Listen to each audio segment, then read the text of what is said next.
Welcome back, everybody. Welcome back. We are, we are here again, and yeah, had a nice bite to eat and a nice bite to drink. I put some beers in the cooler, waiting for them to reach a good temperature. I see a few of you. Oh, 97 in Western Colorado. Oh, the weather in the United States is all over the place, all over the place. And yeah, but speaking of hot, hi MG Law. Hey, how's it going? Yeah, doing okay. It's by Swedish standards, it's very warm out. I believe it's around 80 or something. Oh, yeah, we're at 95 already today. Jesus. Yeah, and that's not including the heat index with the humidity. Yeah. I think we are at 95 humidity here in Sweden, so it's every piece of clothing just, yeah. How you been doing, my friend? Oh, he's gone. And now I'm driving another 3.5 hours to another courthouse before I get to drive back home. Fun times. So Fun times. I've got about 2 hours plus before I get to the courthouse. So yeah. Hopefully my signal holds up once I get off the main highway. Yeah. I'm glad you're here, and I hope you can stay on. What is your opinion about this trial so far? I missed a little bit the other day. I didn't like the son's testimony. I thought he probably made some stuff up.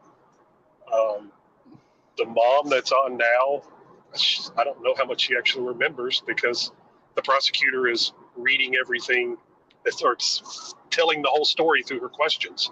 Yeah. The leading questions are driving me insane. Yeah, the same with the son's direct examination yesterday.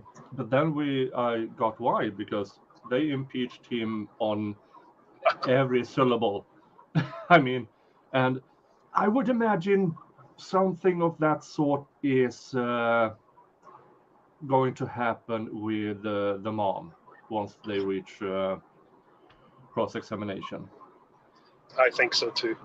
Yeah, and I saw that may be why they're not objecting, but you know, I would make the prosecutor work a little bit and get the information in the right way. Yeah. But it's their courtroom. They know this judge. So, yeah, maybe they know he doesn't like objections and stuff like that. But they did get a few ones in, a few for narrative, a few for hearsay. But I think all the hearsay objections was overruled. So apparently this judge is... the ones I heard, I think, were, So this judge is apparently okay with that. And that's a bit worrisome. But either way, I think the defendant did the correct decision to make it a bench trial, because he would not have survived a jury trial at all. Not at all. No. Yeah. Especially if stuff about his past slips out of a witness's mouth. Yeah, accidentally slips out and everything. Yeah. But we left off when the mother, or the question was, well, I'm going to just bring it back a minute so we can hear the last minute of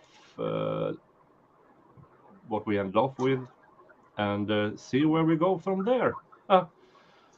I'm sure everything will make sense in the end. Yeah, someone earlier was like, I hope there's a point. And I was like, yeah, there's not. Yeah. But I do... They kind of have to bring these witnesses in as early as possible, because I would imagine the rest of the trial is technical stuff. That could be.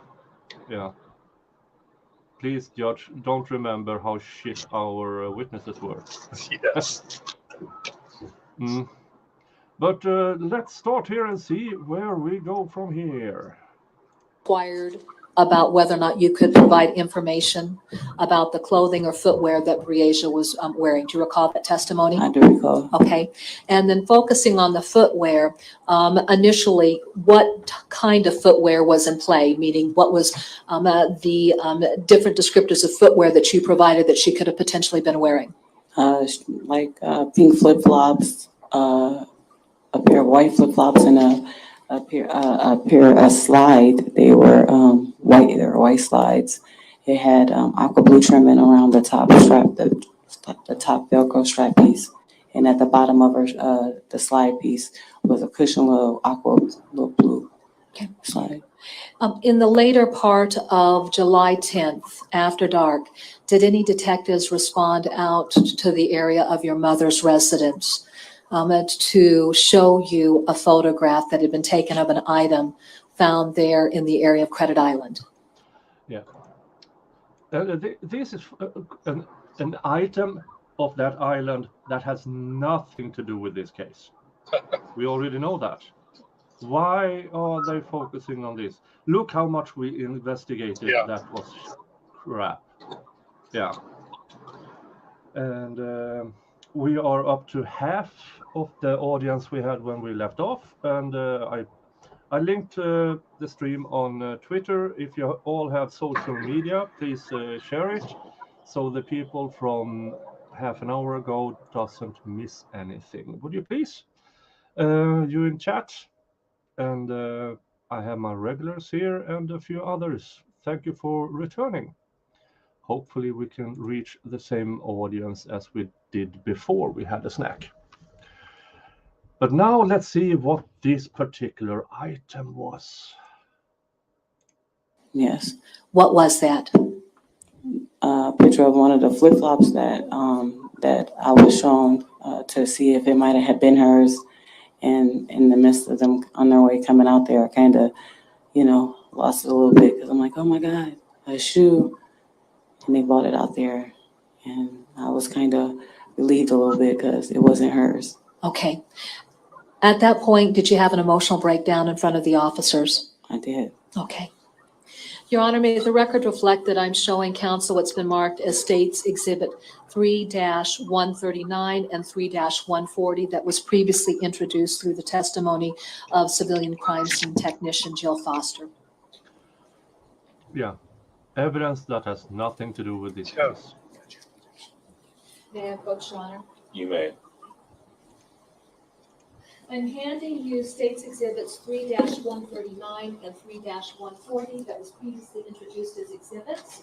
Do you recognize the depictions in those photographs? I do. How do you recognize that? I recognized it because those were photos that was shown to me to try to identify if that was a flip-flop that might have been hers. Okay. Describe what happened when you were shown those photographs.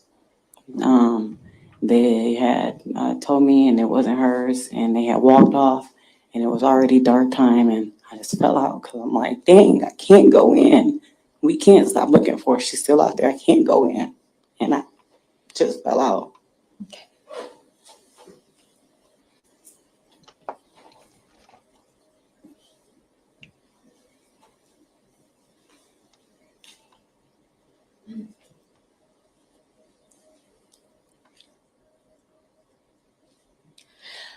Let's talk about Breasia's hair.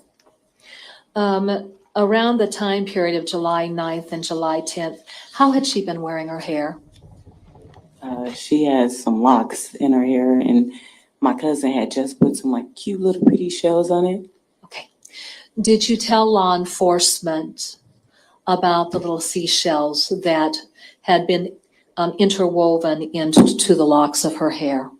Yes, I did. Okay. Did you actually collect photographs for law enforcement so that they could see what those little seashells look like? Of course I did. Okay. Your Honor, may the record reflect So that I'm why showing couldn't you counsel tell it what's yourself required instead of the prosecution? Exactly. May I approach, Your Honor? You may. I'm handing you what's been marked as State's Exhibit 146-1 and 146-2. Please look at those exhibits and tell me if you recognize those exhibits. Yes, I recognize them. How do you recognize this group exhibit? Well, of course, I sent them, but because those are our pictures. Those are our pictures that we had taken, and they also identified those shells. Okay. Your Honor, at this time, the state moves to introduce State's Exhibit 146-1 and 146-2. No objection. Those exhibits will be admitted. May I publish those, Your Honor? You may. Now, as I publish these exhibits for our written record, I want you to describe what it is that we are seeing. In State's Exhibit 146-1, what are we seeing in this photograph? In this photograph, you're seeing, I want to say this was back in June at one of my uncle kids' birthday parties. We were taking a family picture, and you see Breasia sitting here with her two frontal shells that she had, that she really liked it. That was so pretty. All right. Does this show us, I guess, the maturity level of DL during the period of June and July of 2020? Yes.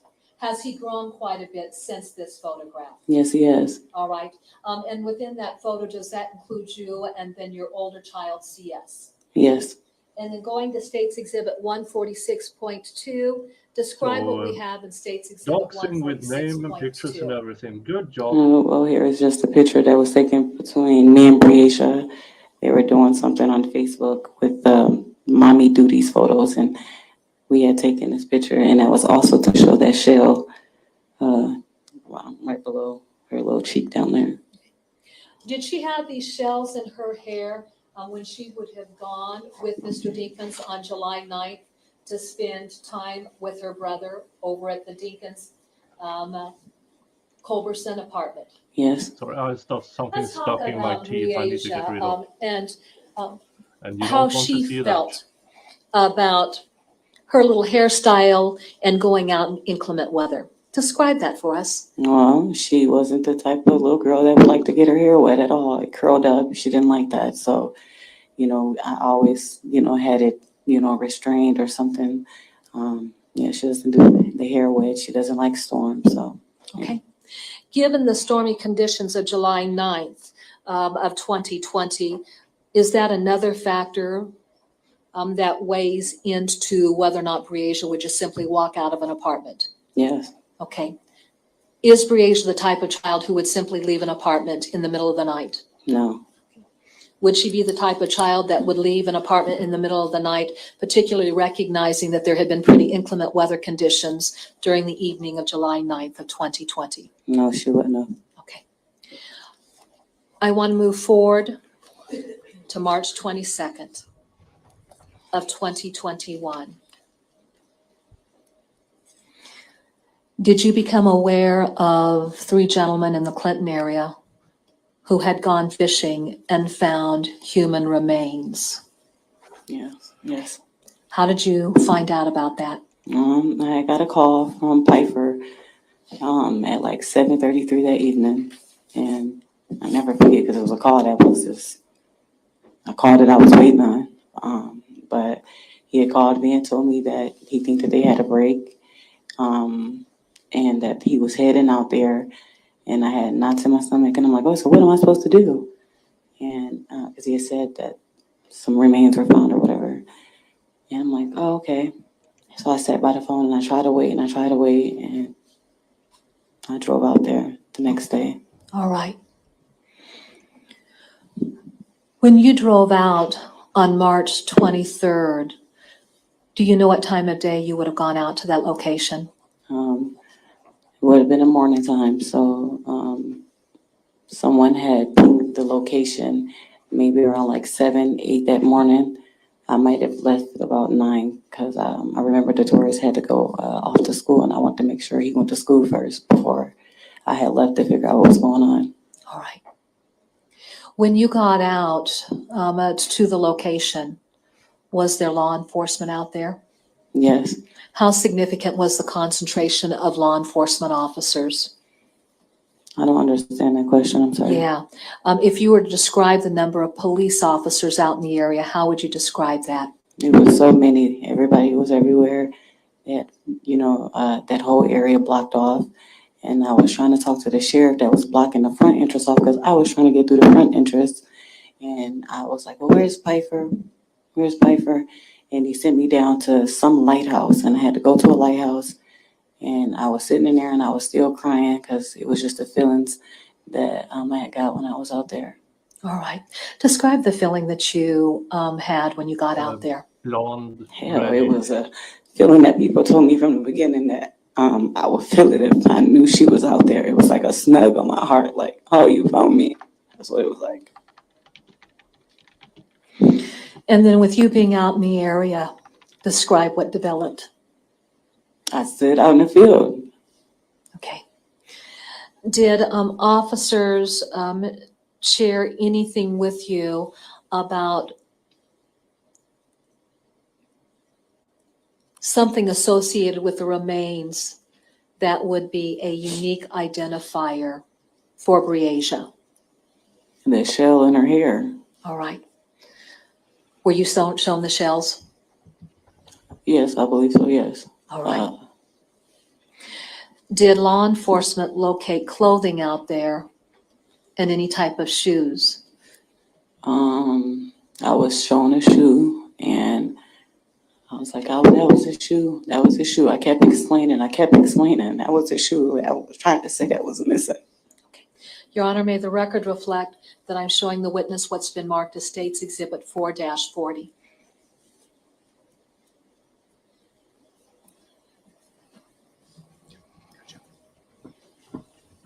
May the record reflect I've shown counsel. May I approach the witness, Your Honor? You may.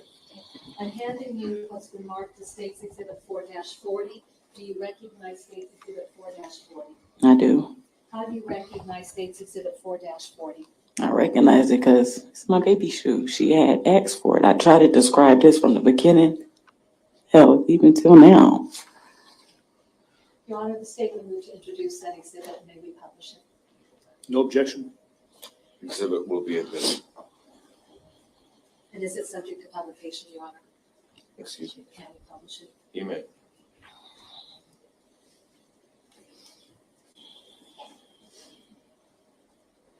Okay. Is that the slide that you had been describing for law enforcement? Yes. From there, were you aware that the remains had been recovered and sent off to the state medical examiner's office for an identification of cause of death and identification of who the skeletal remains belonged to? Yes, and I was told they would contact me once they had more information, but Was your DNA required so that they could identify if this was a female child of yours? I want to say, I think that they had got her like from an old DNA or something like that. Okay. I'm not exactly sure. Was there DNA that was a part of paternity records? Yes, ma'am. Okay, would that have included your DNA Yes, ma'am. and Breasia's DNA? Yes, ma'am. And then was there also a request for any type of dental records so that they could specifically identify these remains as being Breasia Terrell? Yes, ma'am. Okay. And were there dental records that you were able to provide to them so that they could say this definitively was Breasia instead of just a female child of yours? Yes. All right. Okay. I have no further questions. Okay. Mr. Freeze. That was a bit strange. The only thing she said about her daughter was how she slept and how she acted in rain. Yeah, there wasn't much. Yeah, most of it was to enter evidence. Yeah. I that's new.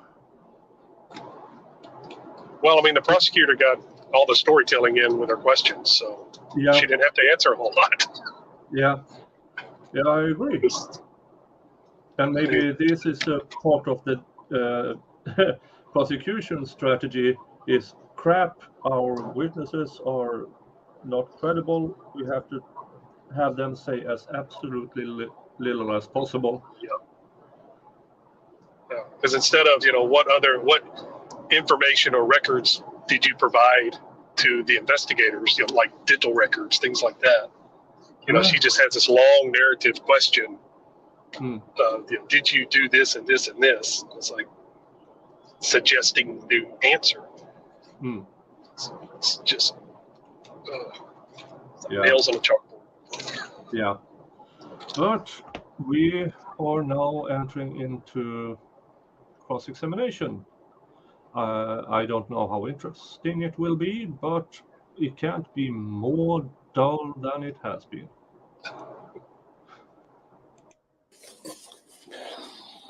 Ms. Langford, when did you find out how your daughter had been killed? Well, I was just told that she was shot. That's all I know. And who told you that? One of I want to say Detective Pfeiffer. Okay. Did he tell you that out there on the 23rd when you were there and identified the shells and the shoe? No, that was later. How much later? Maybe a couple of days or something like that. It was because I kept calling, texting him and begging him to show me something. Sure, understandable. That's interesting because her son testified under oath that he told her. I mean, yeah, this will be interesting.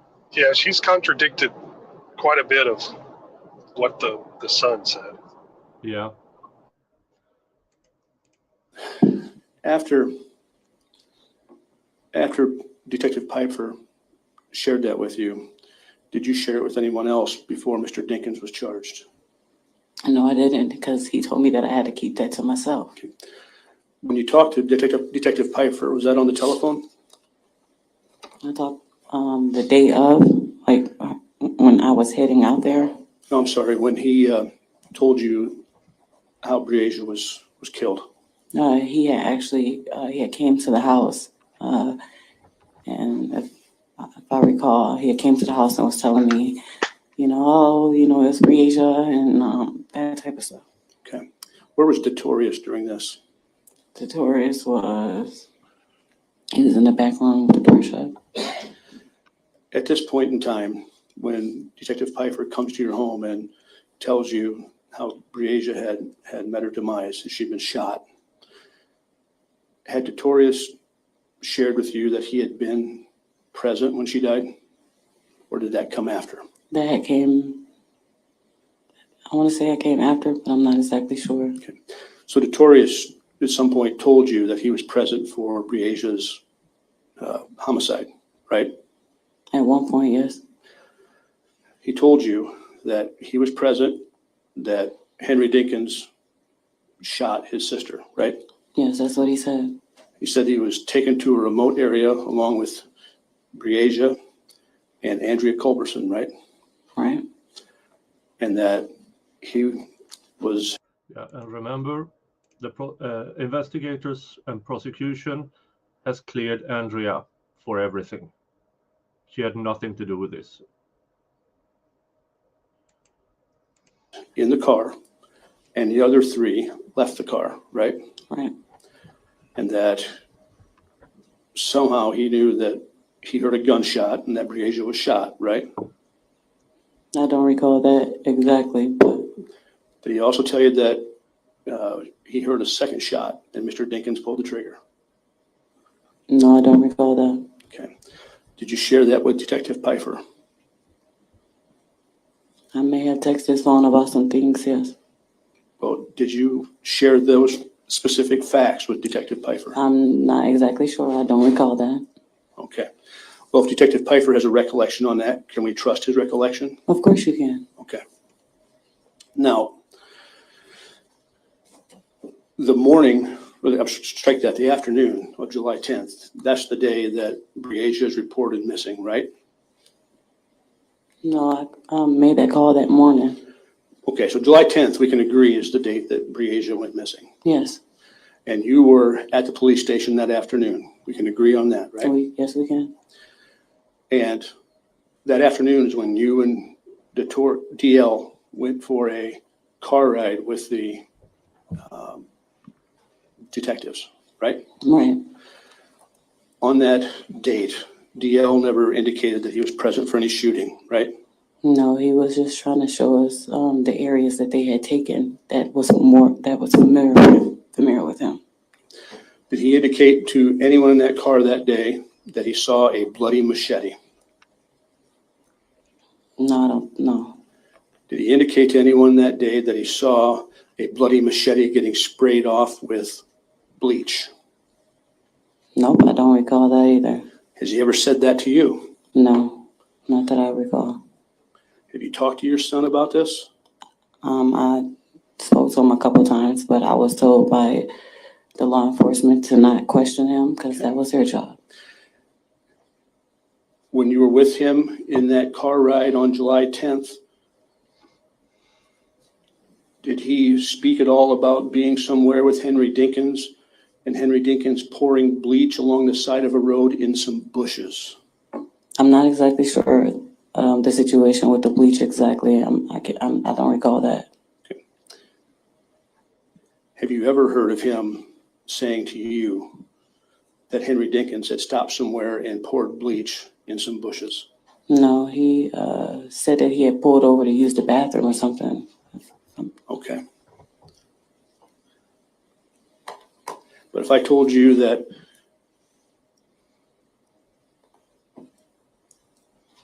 I believe that your son had said Henry Dinkins had pulled over and poured bleach on some bushes, today be the first time you've heard that, right? I wouldn't say that. I just don't recall if it was said. That's all. Okay. This is a pretty important event in your life, right? Right. And I'd like to think you would recall important events in your life. Agreed? Agreed. But you don't recall anything about bleach being poured on bushes as relayed by your son. No, I don't recall that off the top of my head. My son, he was kind of off a little bit while I was trying to get back out there to look for my daughter. Is your son the kind of boy that likes to exaggerate? Depends on the situation. What kind of situations does he exaggerate? When he steals something or when he's just telling little movie tale stories.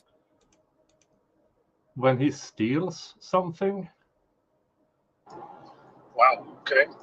Okay. Okay. Interesting information. Interesting detail. Yeah. He exaggerates, in other words, lies when he steals stuff. Okay. Good to know. Not about his sister, though. Okay. He wouldn't lie about that. So we spent a lot of time talking about your phone records. Yes. Okay. And I think I'm going to approach the Elmo here.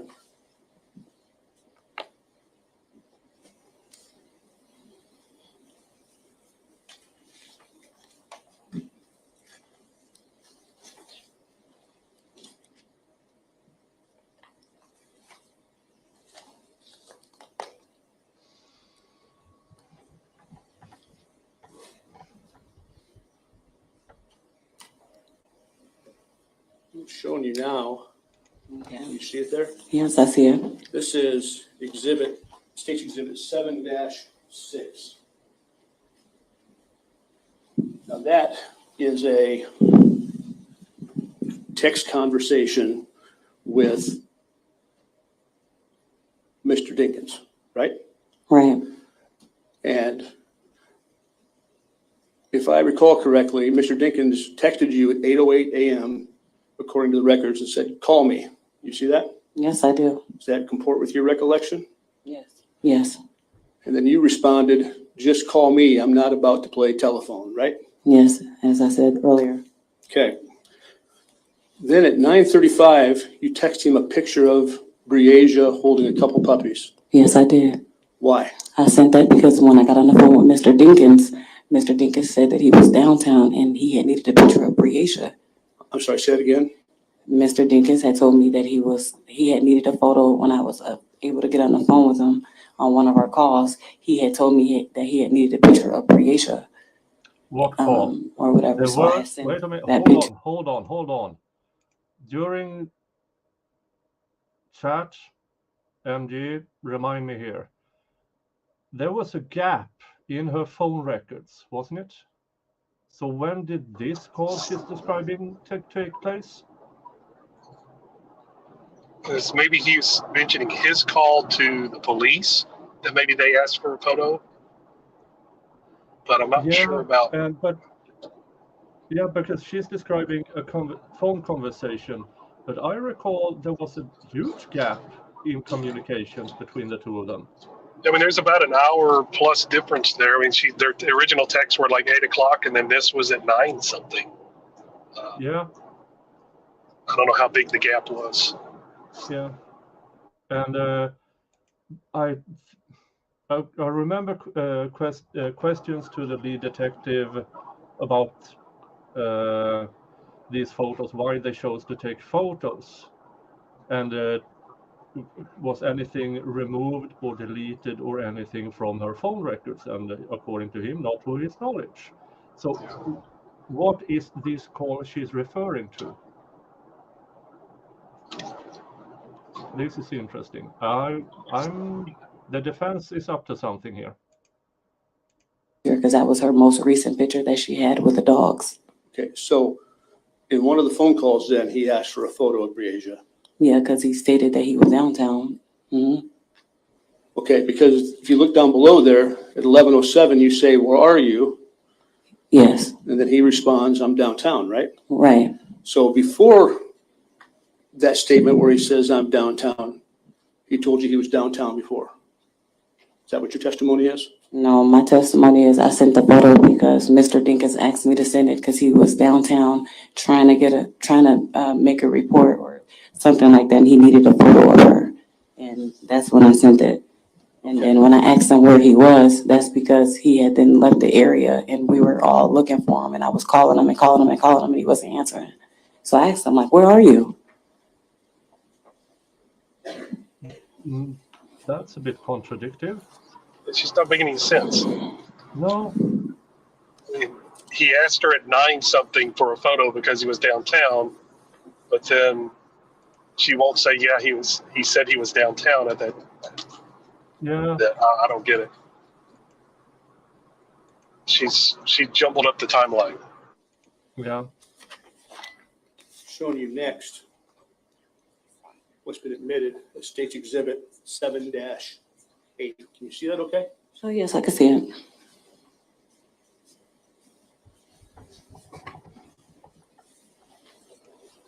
MG is in his car. So it looks like there's That's why they 4 incoming calls to you at 8:11 a.m., right?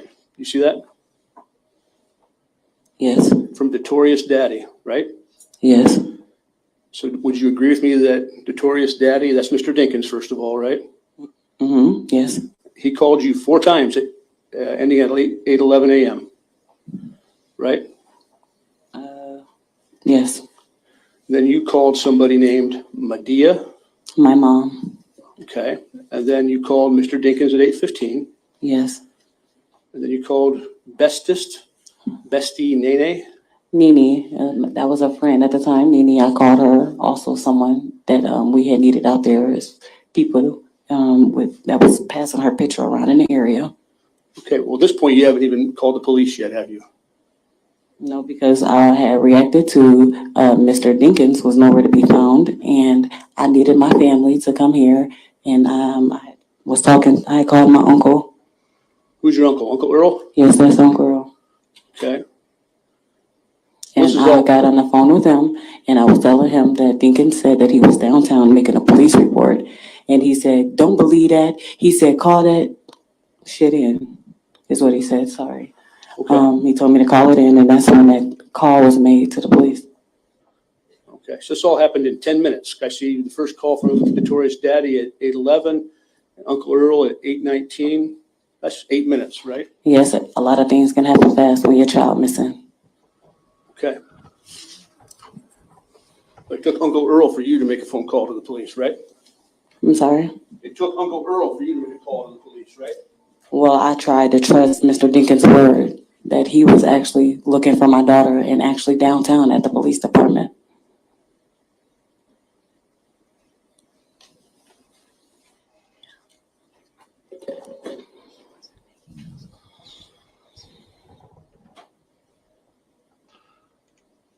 Yeah. Or Let's show her you three next kids what have happened. different dads, so maybe that's why That's State's how she Exhibit separates them. 96-2. And actually, I'm just gonna start with page 2.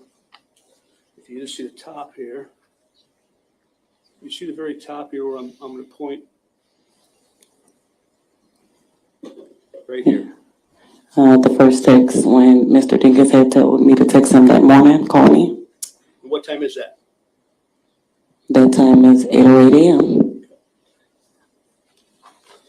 So now we can agree that Mr. Dinkins called you 4 times at 8:11 and texted you at 8:08, right?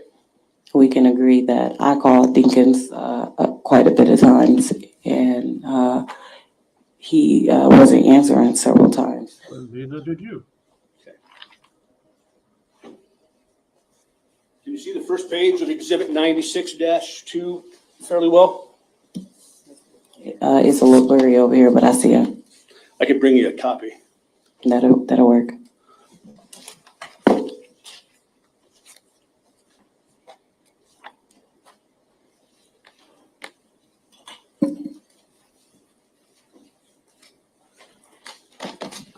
See if I can get a focus on this thing. Zoom.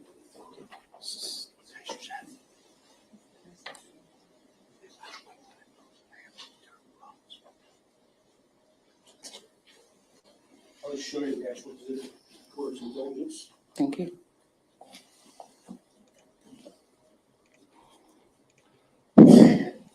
Moving this a bit.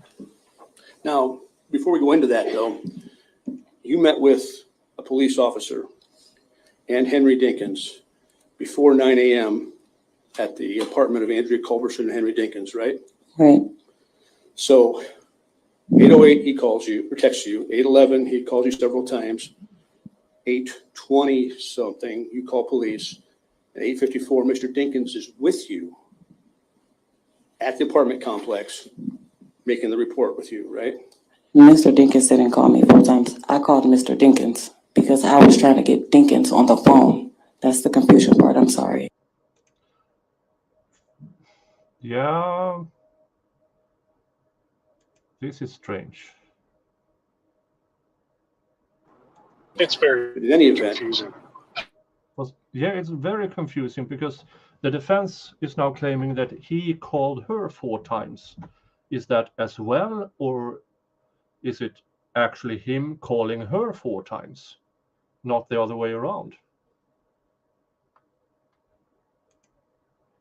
Oh, I'm getting reminded that I need my tractor up. There it is. Let's go there. There we go. Now my tractor is in place. Thank you, chat, for reminding me. 8:54, he's with you at the apartment complex and a police officer, right? Yeah, right. And you're talking to the police officer and you get angry and leave, right? Yes, yes, I got angry and left. Yes, Because you didn't like what Mr. Dinkins had to say, right? yes, because he was one. Yes. Okay. And then, if you look at exhibit number 96-2, I want you to look at entry number 1070. You sent a text to Detoria's daddy. It's on the very first page, ma'am. If you'll see the left-hand side, they're numbered consecutively. Yes, Do you see 1070? I definitely see it. What time is that text message? That text message was about 11:07 a.m. And that's from who That is from me, to, Mr. Dinkins. and what do you say? I asked him where was he. He left the area. We couldn't get a hold of him. Okay. And police are out there and they needed to talk to him. And The police were where, ma'am? they were out there at the Jersey Meadows, and we were trying to get him on the phone. Andrea was calling, like we were trying to get him on the phone, and I just sent him a text message. Okay, so you got angry and left and came back? Yes, I got angry because of the situation and Mr. Dinkins not being honest, and I left, got photos, and the detective had called me and told me to come to the power station, and when I returned, Mr. Dinkins wasn't there. Who is Kashanta Langford? That is my oldest sister. I want you to look at entry number 1072. Do you see that entry? Yes, And that's a text message from who? that's a text message from me, To, my sister Kishana. and what'd you say to her? Well, at 9:17 a.m., I told her Henry lost Breasia. Call me, please. Because that's what you thought, Henry had lost Breasia, right? Yes. You didn't think Henry had brought any harm on to Breasia at that time, did you? No, but the feeling wasn't there. Okay. Something was wrong. Mr. Freeze, I apologize for the interruption, but if you're going to refer to those entries in the exhibit, somehow I have to see what you're referring to. Okay. Because you've taken away the exhibit for me to refer to. Yeah. My apologies. Thank you. Don't piss off the judge. Just saying.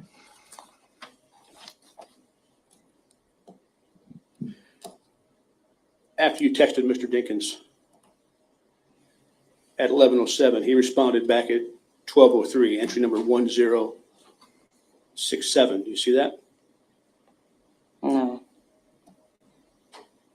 You said what was the entry number again? 1067. Okay. No, he responded and said I'm downtown. Right. That's the last time you spoke to Mr. Dinkins, right? Yes, and that was at 12:03 p.m. So at noon, he's downtown. That's the last time you spoke to him. Yes. Yes. Look at number 1066, the next one up. Tell me who that text message is from, first of all. 1066. Yes. That is my friend Mimi. I was texting her. At 1:49 p.m.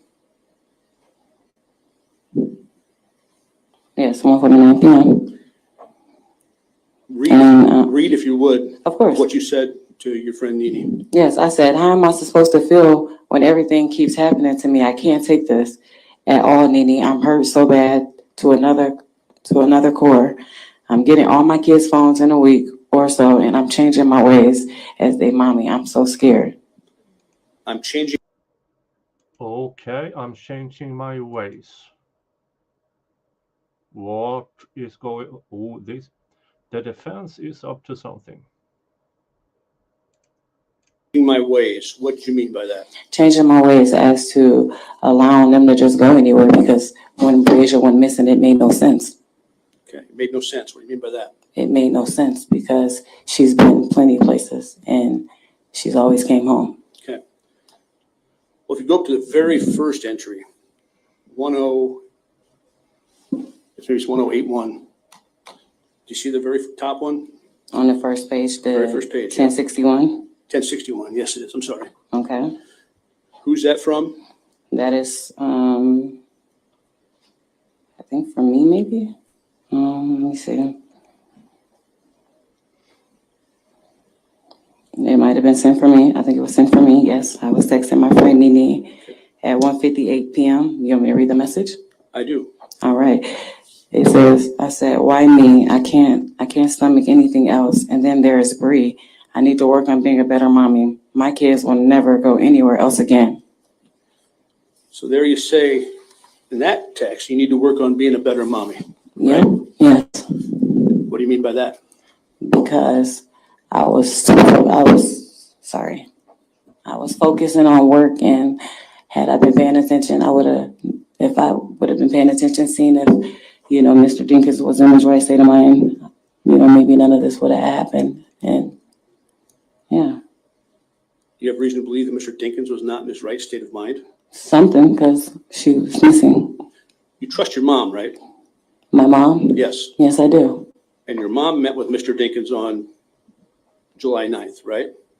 I guess so. Well, your mom was the one that allowed Breasia to go with Mr. Dinkins, right? Yes. And you trust your mom to make those kind of decisions, don't you? I trust enough that she won't put my babies in harm's way, of course.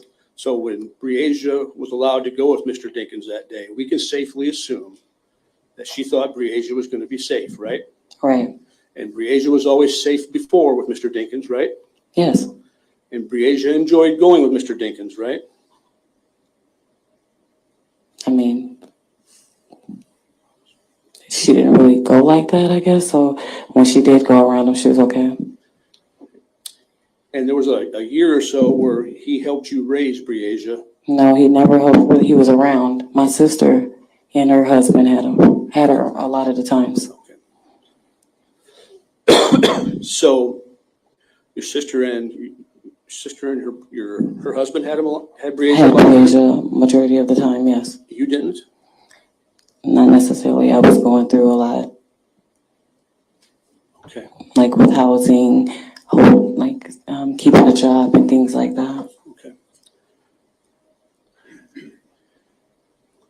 Breasia, when you came over that day to bring clothing, she was the only one you saw, right? Yes. And she was outside already, right? No, when I pulled up, I told Mr. Dinkins that I was outside, and then I saw her run around the building. She was happy then. Yeah. She was smiling then. Yes, she was. She was telling you that she was learning how to be an AT&T agent, right? Yes. Which is what Miss Culberson does, right? Yes.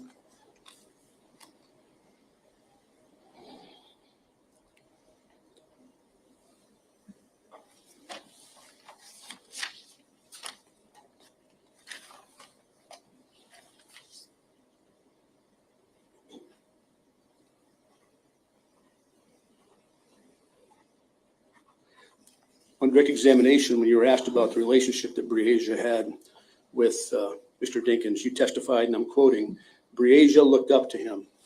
What do you mean by that? She looked up to him like he was nice. He never did anything wrong. He looked out for both the kids when he would come out. He would give them, candy, cash, let him look at his nice rides. So he cared for your kids. You could say that.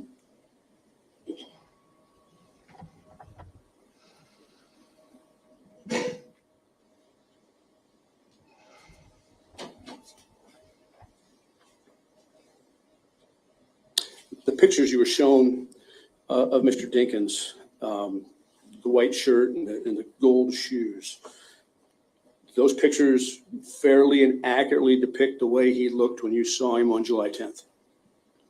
Yes, that first picture that was on the left that I saw, yes. So that's how dirty his shirt was, in your opinion? Yeah, it was a bit dirty, yeah. And that's how dirty his shoes were, in your opinion? Yes. Okay. You'd agree that it was a white shirt, not a dark shirt, right? Yeah, I agree that it was a white shirt, like a white long t-shirt, and it was a little dirty looking.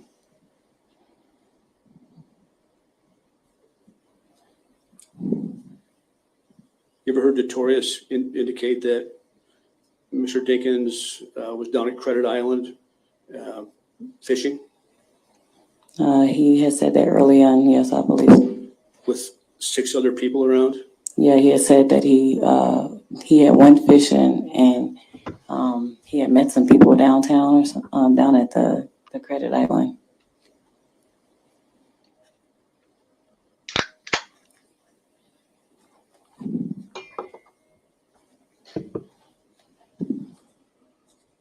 That's all I have. Thank you. Ms. Cunningham. Thank you. I was expecting a bit more, but yeah. May I approach the witness, Your Honor? You may. Okay. I'm handing you what's been marked as State's Exhibit number. Yeah, I saw this in chat earlier. Where was it? Unicorn 11. Why me? What about your daughter? Yeah, I mean, it kind of sounded that as if she was more concerned about herself a bit. I don't know. Well, Let's see what else she has to say. And let's go back and let's talk about who actually made those calls that council discussed with you on cross-examination. So,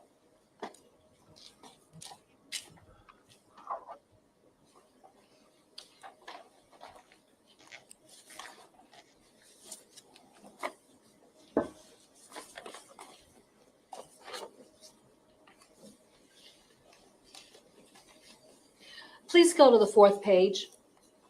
So turn back. Yeah, page 4. All right.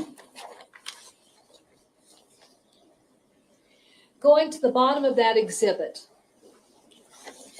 The call at 8:08, was that an inbound call or an outbound call? At 8:08. Sorry. At 8:08, that was an inbound call. Meaning, who placed that call? Mr. Dinkins would have replaced. Yes, Mr. Dinkins.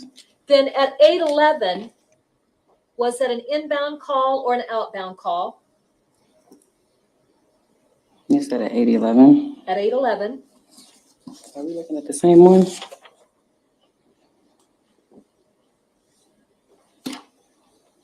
Well, let's just do this. Let's talk about all the others. 8:09, was that an inbound or an outbound call? That was an outbound. Okay. And then again at 8:09, was that an inbound or an outbound call? That was another outbound. At 8:10, was that an inbound or an outbound call? Outbound. So were you making those calls to his phone? Yes, I was. All right. And that 8:11, was that an inbound or an outbound call? It was at 8:11. It was another outbound call to Mr. Dinkins' phone. At 8:15, was that an inbound or an outbound call? It sounds like the defense and the prosecution are reading from. Sorry, that was outbound. Okay. At 8:18, was that an inbound or an outbound call? Another outbound. At 8:25, was that an inbound or an outbound call? Another outbound. So actually, you were the one that was calling Mr. Dinkins, isn't that correct? That is definitely correct. Okay. It wasn't Mr. Dinkins calling you, would that be fair to say? That would be fair to say.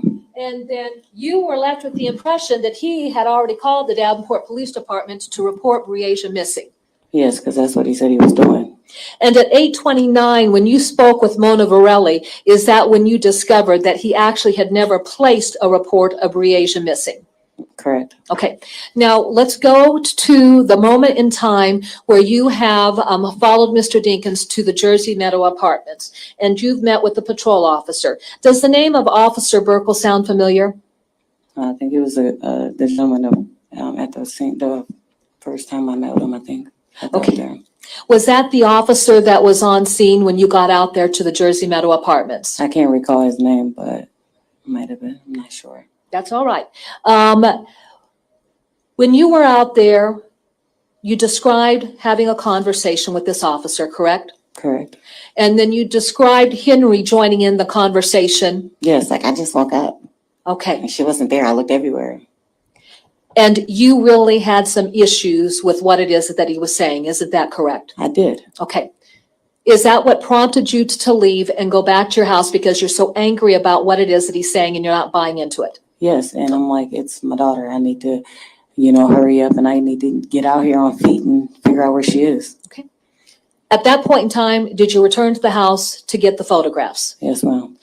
When you were at the house, did you receive a telephone call from somebody associated with the Davenport Police Department asking you to return to the area? Yes, to the fire station, which was on the, I think that's the left-hand side. Well, it was out there near the apartment complex. Oh, just remembered, because the son said he told her, but the defense never asked her about this properly. Yeah, it could be outside the scope of cross, but he's not objecting, so. Yeah. Where is that? And that's exactly what I wanted to talk with you about. So if we've got the apartment complex, Is Costco located right next door to the apartment complex? Yes. Then if we go just a little bit further to what I'm going to say the east, is that where the fire department is located at?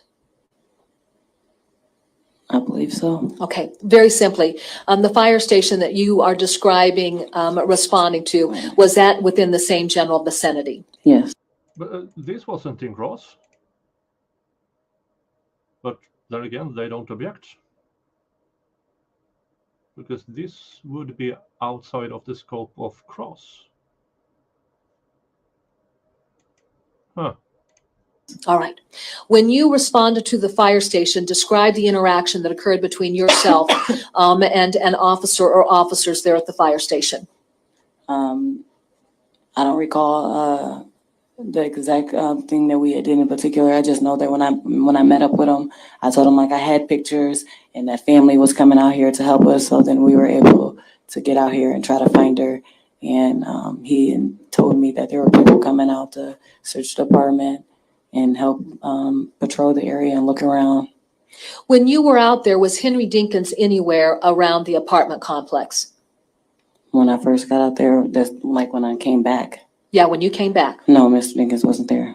Do you know when he would have left the apartment complex contextually during that initial contact that you had with that patrol officer? No, because when I left, he was still communicating with that officer on scene. All right. And then when you returned, Mr. Dinkins isn't there, is that correct? Mr. Dinkins wasn't there, and the officer was at that point, instead of being out there by Mr. Dinkins' vehicles, he was at the fire station at this point just by himself. Okay. Was Andrea Culberson there at the apartment complex? She was there once Pfeiffer and some other people came to search the apartment. Were there attempts made by yourself and Andrea to try and make contact with Mr. Dinkins to find out where he was at? Yes, and I stood next to Obert talking to him once we finally got Dinkins on the phone. Okay. When you say Obert, is he a law enforcement officer with the Davenport Police Department? Yes. Okay. Did it take some time before Mr. Dinkins finally answered either calls that you were making to him or Andrea Culberson was making to him? Yes, because when I walked up to Andrea, I asked her what happened. I was like, where's Henry? What's this? Have you tried to call him? And she said, I've been calling. He's not answering. I was like, okay, well, I'm going to call his phone. And I tried to have my mom call as well. My mom called twice. She said he answered once, but didn't answer the other time. And then I sat out there and I kept calling, standing next to Obert. Okay. And then finally, with that series of calls being made to his phone, is that where the response comes through that he's down at the Davenport Police Department? Yes. Okay. When you talked with him, and he's saying that he responded to the Davenport Police Department, what specifically did he say that you found to be very troubling? Yeah, say that one more time. Yeah. Do you recall a comment that he made in that telephone call when you were able to make contact with him to find out where he was at? Oh, yes. So when we finally got him on the phone, I said, the detective wants you to come down and answer a few questions. He said, I'm not going down to no police department. I said, why not? If you didn't do anything, it's nothing. It's just a couple questions. I said, you did say that Breasia's your daughter, right? You say it's ridiculous. And, that was really it that we had it. He agreed to come down, and then he had came down, and I also had came down as well. Okay. Now, there was some discussion about Breasia going and spending time with Mr. Dinkins. Had Breasia ever gone off and spent the night with Mr. Dinkins in the past? Never successfully stayed the night because I always had to come get them, but they stayed for a while with him, yes. Okay.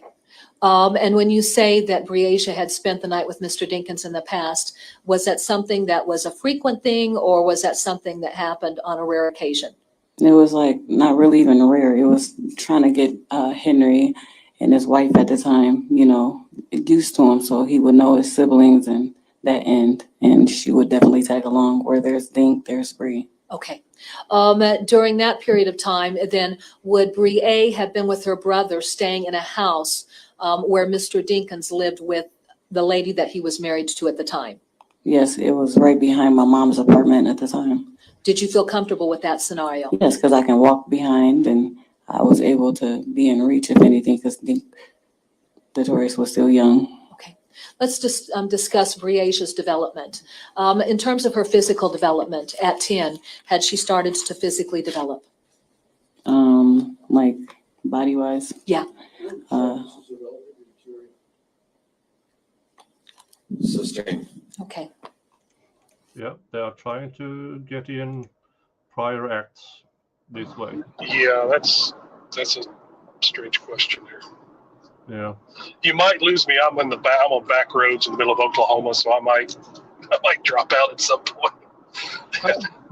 No worries. I'm grateful you're here as long as you can. I said I may just cut out and not be able to get back in. So no worries. No worries. all right.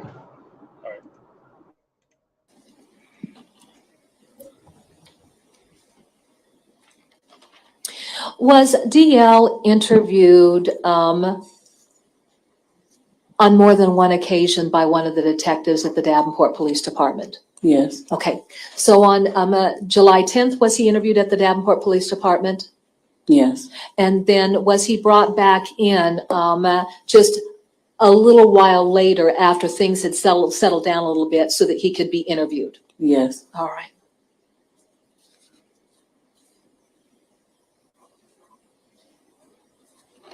I have no further questions.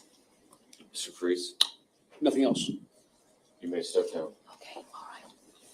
This is an appropriate time for our mid-afternoon break. We'll adjourn for approximately that 15 minutes and fizzled out reconvene then. Thank you. completely. I was expecting a bit more, but okay. So not much emotion, not much. Yeah, she read stuff. She didn't really add to me, like she really didn't add much.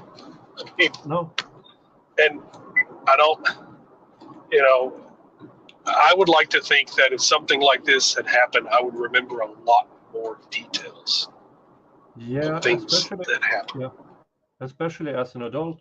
But it was also interesting to hear that maybe not at this apartment complex, but she spent time with the defendant and his then wife on a number of occasions. That's And what I it don't- sounded like. Yeah, and I don't know why the prosecution wants that in. Because that for me would say that, okay, so that this has happened a lot of times in the past, but Yeah, that they've spent. And now she did say that, she always had to go pick them up. So I don't know if maybe they just didn't sleep or they had issues. But it sounds like the daughter spent quite a bit of time with him. yeah.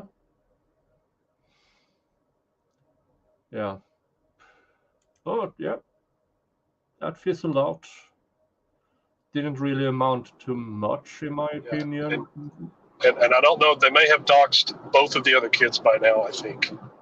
Yeah, they showed their At least first names. name and pictures. Yeah. And And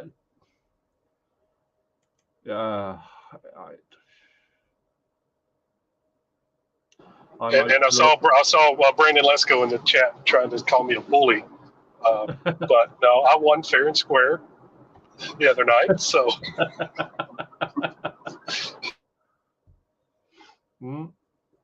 yeah, he's trying to nominate you, but you're in a car, so that's a bit out of the question for the next next amount of hours. But let's move on. Because he wanted me to drink, because I like on the StreamYard on my phone, I can either have our main video screen up or chat. So Okay. I haven't been really following chat. So is he wanting me to like be a designated drinker today in your place? Maybe, I don't know. Yeah.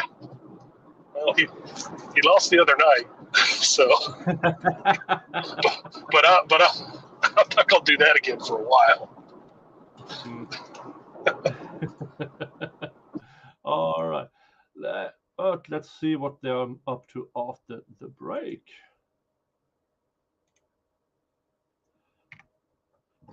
Sorry.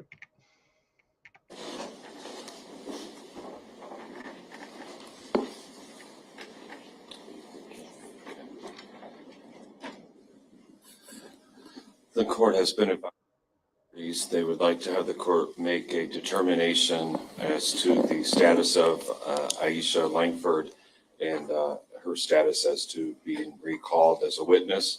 At this time, with the discussion that the court has had with the parties in this case, determines that Aisha Langford is released from any further testimony and a witness in this case. Is that correct, Ms. Cunningham? That is correct, Your Honor. And Mr. Freeze? Yes, Your Honor.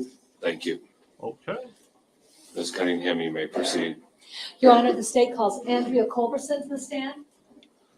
All right.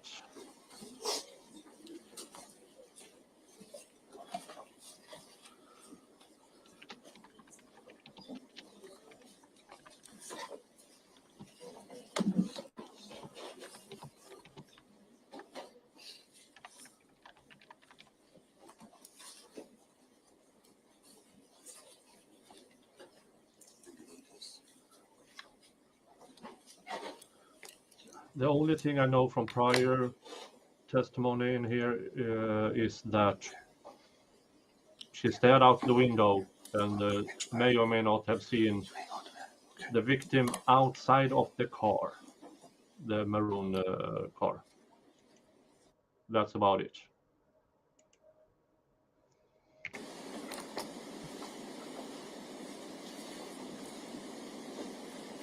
If you'll raise your right hand, please. Do you swear to tell the truth, the whole truth, nothing but the truth? I do. And Please the have a seat. MD is gone. Yeah. Apparently, I can see it because almost everything needed as evidence should be expert testimony and stuff like that. And why that would take weeks, I don't know. You may proceed, Ms. Cunningham. Thank you, Your Honor. Please state your name for the record and spell both your first and your last name. Andrea Culberson, AndreaCulberson. Ms. Culberson, how old are you? 39. Are you a resident of Scott County? I am.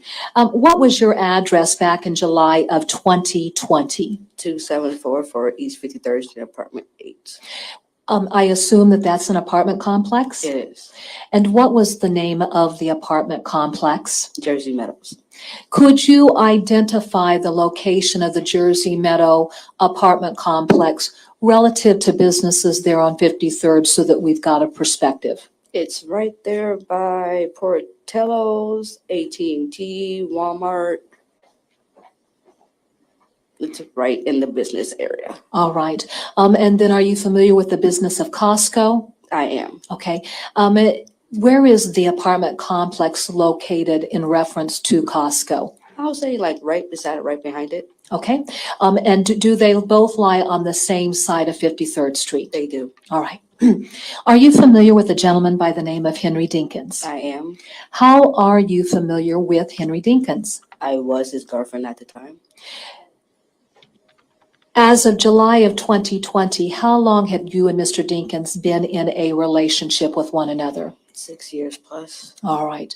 And throughout that period of time, how long had you resided in apartment 8 there at the Jersey Meadow complex? March to July. March to July.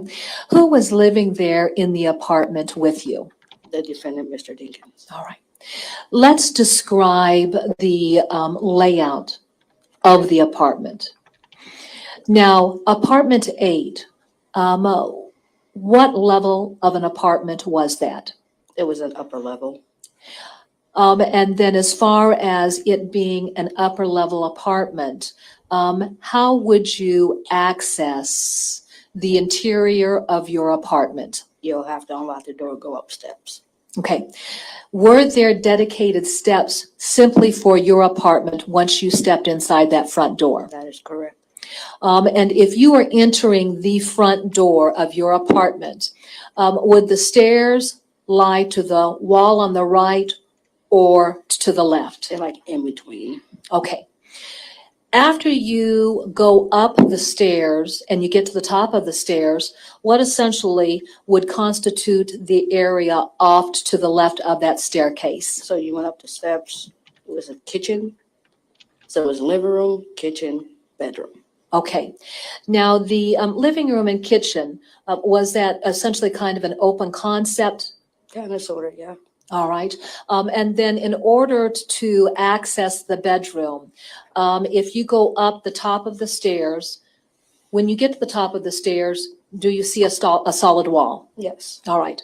Along that solid wall then, is there a doorway as you move to go toward the living room kitchen area that would lead you into that bedroom? Yes, ma'am. How many bedrooms were in your apartment? One. And then was there a bathroom in the apartment itself? Yes. How would you access the bathroom? You have to go to the bedroom to get to the bathroom. All right. Now, we have a drawing on the diagram. I actually want to be able to keep that drawing. But Ms. Culberson, we've got an open spot over here to the left. If I could have you come down, and very simply what I want you to do is to draw the bedroom to include the doorway and where the bed would be located, any window that. This should be by pictures, by law enforcement, everything cleaned up. I mean, not cleaned up, but here's the actual measurements. Not muffle it by, let's have her draw it. Would look out from the bedroom, indicate the location of closets in that bedroom, and then the doorway into the bathroom. Now, when you do that, don't say anything. You're just going to draw the drawing, and then once you've got that drawing up there on the board, then I'm going to have you come back to the stand where you can use the microphone, and then you'll walk us through that explanation, okay? I know that you're rather short. Would it help just to bring this board down so that you can work with it? Okay, and so you know what I'll do? I'll just stand here and hold it because I'm tall and strong enough to be able to do it. Yes.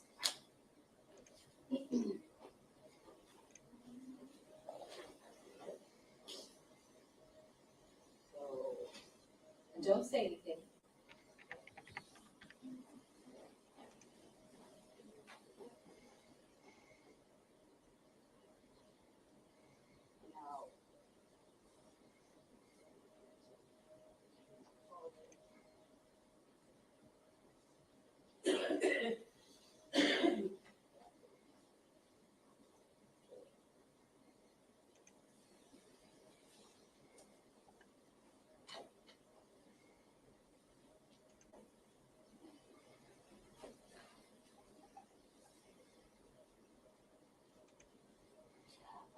Also label what would be the bed, and if you could, is there a window within your bedroom?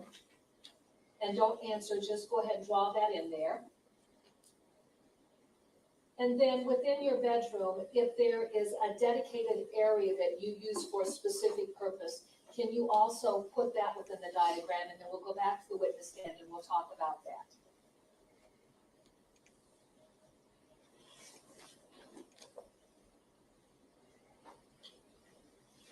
And also, if there's more than one closet, identify who utilizes each closet for their personal belongings.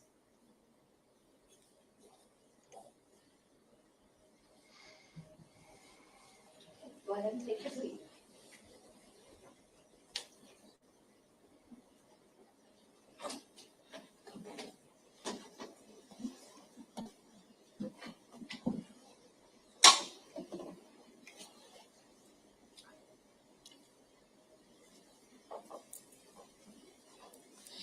Ms. Culberson, as we look at the diagram, have you drawn a specific room within your apartment? Yes. All right. And what room would that be? That would be the one bedroom in the apartment. All right. As we look at that, have you drawn the doorway that would enter into the bedroom? Yes. Where is it located relative to the top or bottom of our diagram? It's the top. When you enter that doorway then, and let's just go ahead and use the orientation of an individual standing there in that doorway.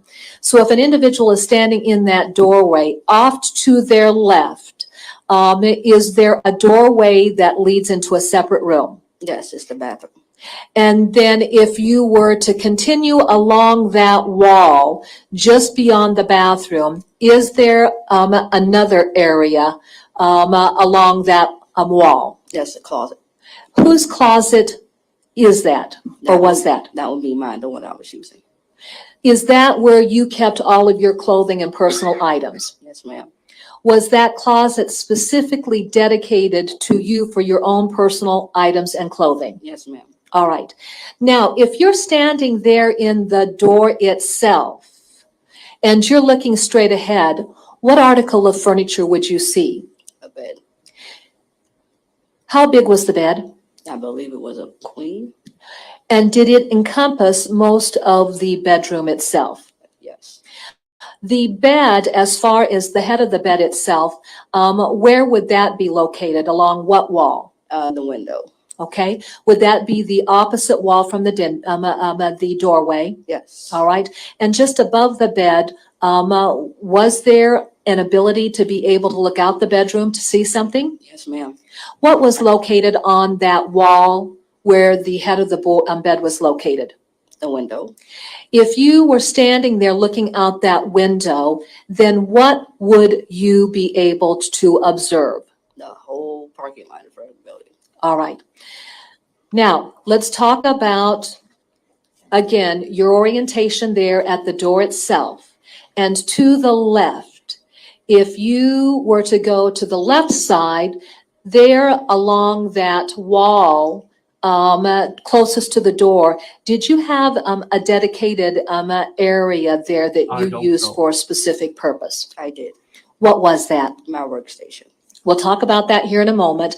But then if you were to move from that workstation, going then along that wall toward the head of the bed, was there another designated area along that same wall? Closet. And whose closet was that? It was where he stored his clothes. Would that be Henry Dinkins? Yes, ma'am. Did you ever put any of your personal items in the closet that Henry Dinkins used for his clothing? No.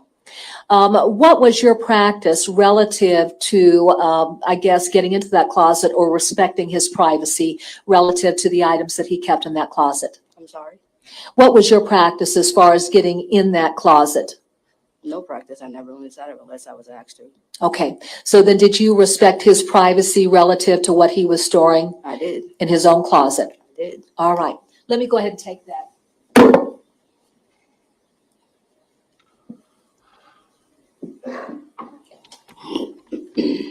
How are you employed, Ms. Culberson? AT&T What type of work do you do for AT&T? customer service. As far as your work as a customer service representative, do you go to work at an established office? No. Where do you work from? Work from home. And were you working from home back in July of 2020? I was.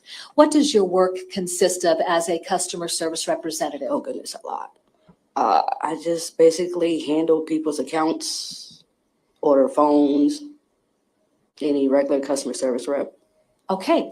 Within your bedroom then, the workstation that you've identified as having been set up, was that your workstation that you utilize performing your responsibilities for AT&T? That's correct.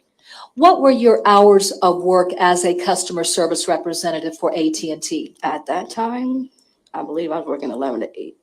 Would that be 11 o'clock in the morning? Yes, ma'am. All right. I don't disagree During this with you, period of Jason. time, was Mr. Dinkins employed? No. All right. Now, I want to ask you about your knowledge of certain individuals. Did you know Mr. Dinkins to have children with other women? Yes. Were you familiar with a young lady by the name of Aisha Langford. We have been acquainted. When would you have met Aisha Langford relative to the events of July of 2020, if you recall? At a gathering down at the river. And would that have been in the summer of 2020? Yes, ma'am. Did you have an opportunity to meet the children of Aisha Langford? I have met Victorious once, but not Breasia. All right. And who did you understand Henry Dinkins to be the father of? Victorious. Now, at any time prior to July 9th of 2020, had Breasia ever come out to your apartment to spend the night? No.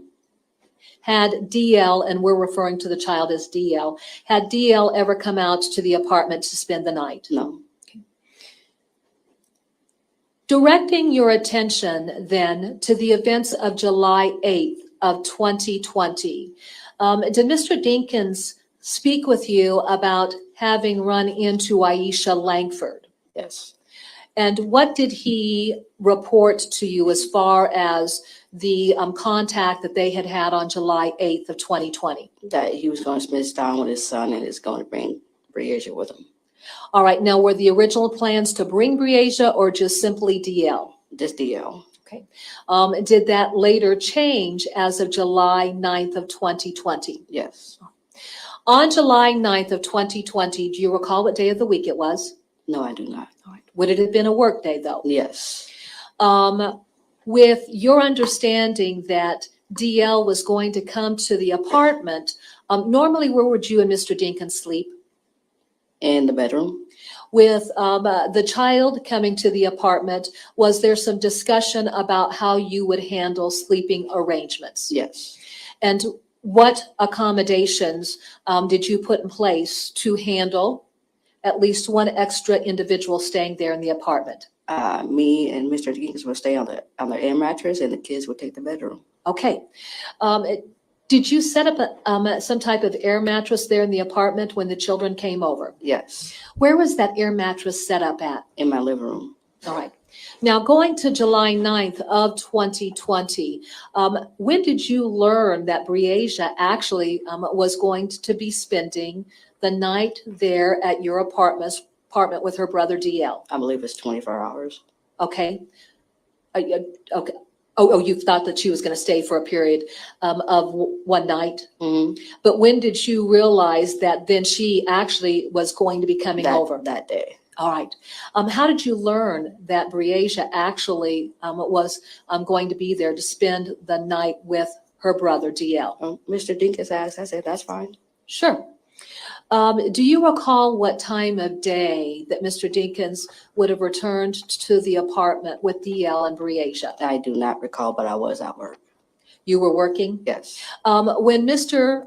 Well, let me ask you this. What vehicles did the two of you have available for use that were driven by the two of you on a regular basis? A black Camaro and a maroon-ish type of Impala. All right. Were those two cars always parked there in the parking lot for use at the apartment complex? Yes. Was there something distinctive about the black Camaro? It had some decals on it. Can you describe the decals for us? I believe it was a lion head, Mm-hmm. and I believe two crowns, a king crown and a queen crown on the hood. Okay. And then was those decals also along the passenger and driver side of the vehicle as well? I believe so. All right. Now, the Chevy Impala itself, how would you describe the tint of the windows on that vehicle? Very dark. And then did it have specific stickers that were affixed to the vehicle? Probably. Do you remember at this point in time? No. That's all right. Did Mr. Dinkins drive both of those vehicles? Yes. On July 9th, when he had gone to pick DL up, which vehicle had he been driving? The Impala. Oh, that's what you thought? Mm-hmm. All right. Yes. All right. And at any rate, when Mr. Dinkins arrived back there at the apartment with the children, did he have any clothing for the children as of yet? As far as I can remember, no. Once the children got there at the apartment, describe how the day played out. Oh, I was at work. They were in there doing what they do. I was like, please be quiet because, I'm at work. And then after a while, Breasia got interested in what I was doing. So we interacted a little bit. Everything was fine. I got done with work, went into the living room. We all were interacting, having fun. It was just another day after work. All right. When you indicate that Breasia became interested in what you were doing, were you working at your workstation there in the bedroom? I was. Were you showing Breasia anything associated with your work responsibilities? Oh, I actually let her sit in my chair and actually watch what I do. How was she responding to that? She was happy. She All was right. happy to learn what I was doing. She seemed interested in customer service. So I was like, sit right on in, jump in with me. All right. Now, as far as the children doing what children do, what types of activities were they engaged in there at the apartment during the afternoon and evening of July 9th? Well, outside of playing games on our phones, they were really interested in Grand Theft Auto. Okay. What is Grand Theft Auto? It is a game on a Xbox or PlayStation. Did you have a PlayStation or Xbox in your apartment? I had both. You had both? All right. And were both children playing video games? Me, Mr. Dinkins, and Breasia were playing on my phone. Victorious was the one more interested in playing the Grand Theft Auto. What room was DL located in when he was playing Grand Theft Auto? In the living room, then eventually the bedroom. And when you and Mr. Dinkins and Breasia were playing video games, what room were you located He in? was in the living room. Okay. Were you ever in the bedroom, though, playing the games? I don't recall. This is a decent testimony. The prosecution is still trying to lead, but this witness actually seemed to remember everything. Instead of being pushed down the throat, this is what you should remember. All right. Do you recall sitting on the bed with Breasia and playing games? That I do remember. Okay. And so when I asked you about being in the bedroom, sitting on the bed, was Mr. Dinkins there on the bed with Breasia playing the game? No, that I don't remember. But you do recall being in there in the bedroom with Yes. Breasia playing? Yes. All right. How did the evening then proceed beyond that? Okay, so after a while, I would say like 11:30-ish after that, I got tired. I worked a long day. I'm sleepy. So I went to sleep. I heard Mr. Dinkins tell Victoria she got until midnight to keep playing the game, and I fell asleep. All right. Let me take you back in time if I could. Okay. At some point in time, was any clothing brought to the apartment for the children to wear? Yes. Explain. Their mother bought over some overnight clothes. Hear the difference in how the prosecution is asking questions. Dun, dun, dun, explain. And the witness explains. That is how you're supposed to ask questions. And that is because it's the witness testimony, not the prosecution's, the witness. For them? All right. Would that have included pajamas? Yes. How was that accomplished then? She brought them. Did she come into the apartment? Not that I'm aware of. Okay. Did either child, one of the children, go out and meet the mother in the apartment or in the parking lot of the apartment? That I cannot recall. So that's not something that you were a witness to? Mm-hmm. Okay. And then do you have an idea generally what time of evening that Aisha Langford would have dropped clothing off for the children? I do not. Okay. Were there any meal times or bath times that night? Yes. Describe. They both took showers, of course, separately, and they were given oversized white shirts to wear to sleep. All right. Who gave them oversized white shirts to wear to sleep? Mr. Dinkins. All right. Who did those shirts belong to? Mr. Dinkins. What size is Mr. Dinkins? Last time I checked, 4XL. All right. With the children bathing separately, I'd like to talk with you about your bathroom. What? This is Daily Quick Bites. personal opinion. The prosecutor respects this witness, but look down on many of the others, consciously or unconsciously. I kind of agree, because here is a woman with a job, customer service, working from home. Yeah, the rest, the prosecution, the son and the mother, yeah, it might be unconsciously that she don't respect them for some reason. What fixtures are within the bathroom? What fixtures? Yeah. There's a sink, toilet, and a shower. All right. Now, is it simply a shower? Nope, you walk in, it's sink, toilet, shower. Is there a bathtub within the bathroom? Yes. All right. And then, so my question is, some bathrooms simply have a shower. Other bathrooms have the bathtub No, with this the had, shower this head. had the bathtub and the shower. A shower head? Mm-hmm. All right. As far as the bathtub was concerned, did you have curtains that hung in front of the bathtub, or Yes. was it like some type of glass sliding doors? Nope, shower curtain. All right. The reason I asked that question, later on when clothing was recovered belonging to the children, Breasia had wet clothing. Do you know what that would have been attributable to? I'm going to presume that it was from the shower, All right. getting wet. All right. Is the bathroom very big? No. So if a child were to take off their clothes to get in the shower, and it was within the proximity of that bathtub, would it be very easy for those clothes to get wet on the Yes. floor? Yes. Another question that I want to ask you involves a little washcloth that ended up being very dirty that went back with Breasia's clothes. At some point in time, had there been a washcloth used that she used to wipe down her feet because they were dirty? At some point, yeah, I presume. Okay, all right. All right, now, once the children took their baths, did they have dinner? Yes. All right. And then after dinner, before people started to go down for bed, what were the activities within the apartment? That's it. Okay. Were the kids continuing to play video games? Yes. I don't know how long Victoria stayed on the game after I went to sleep, but that's all I know. Okay. Who was the first individual of the four of you to go to sleep that evening? Breasia.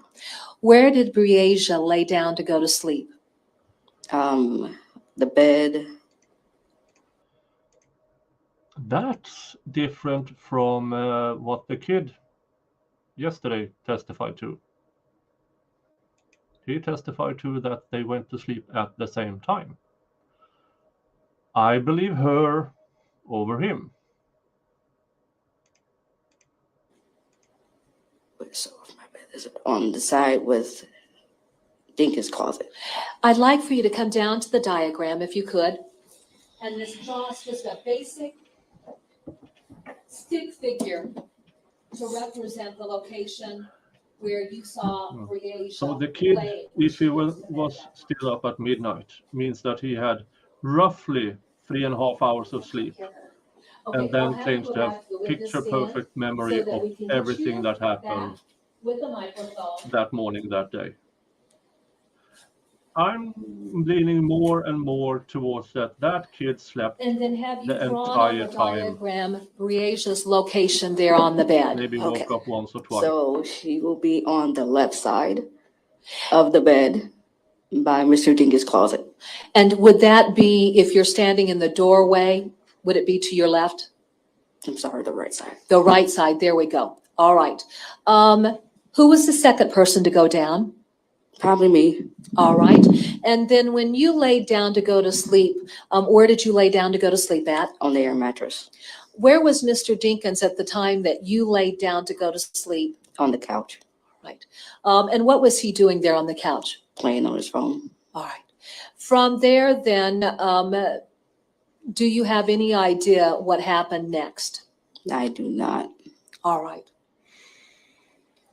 After you fell asleep, was there any point in the night that you woke up? Yes. When did that occur? It was like at 3 o'clock in the morning. Nature called. So I went and I kind of glanced over, had no glasses on, so everything was kind of fuzzy. So I saw that she was not there. So I was like, okay, let me go get my glasses so I can see. And I felt on the bed. I'm like, okay, she's not here. And my first reaction, call Mr. Dinkins. All No, right. When you woke up to go to the bathroom at 3 a.m., was Mr. Dinkins there in the living room of the apartment? not at all. Did that seem odd to you that he wasn't there in the apartment at 3 a.m.? Yes, Okay. With the children being there and visiting, did you have any expectation that he would be there throughout the night for the children? I did. All right. So you wake up, when do you initially discover that Mr. Dinkins isn't there in the living room? As soon as I wake up, What went through your mind when you noticed he wasn't there in the living room? I have no idea. My mind was everywhere. All right. From there, is that when you entered the bedroom? Yes, We have been doing Did good you so far. see I'm going to Detorius? try Yeah, I did. 1.25. Where was Detorius located at, or DL, I should say, I'm sorry. he was on the foot of the bed. Okay, and then again, just go ahead, I'll have you take a red magic marker and mark that so that we understand his location there on the bed. I'm speeding up to 1.25 so we can catch up a little better. So that we sometime during the weekend is completely caught up.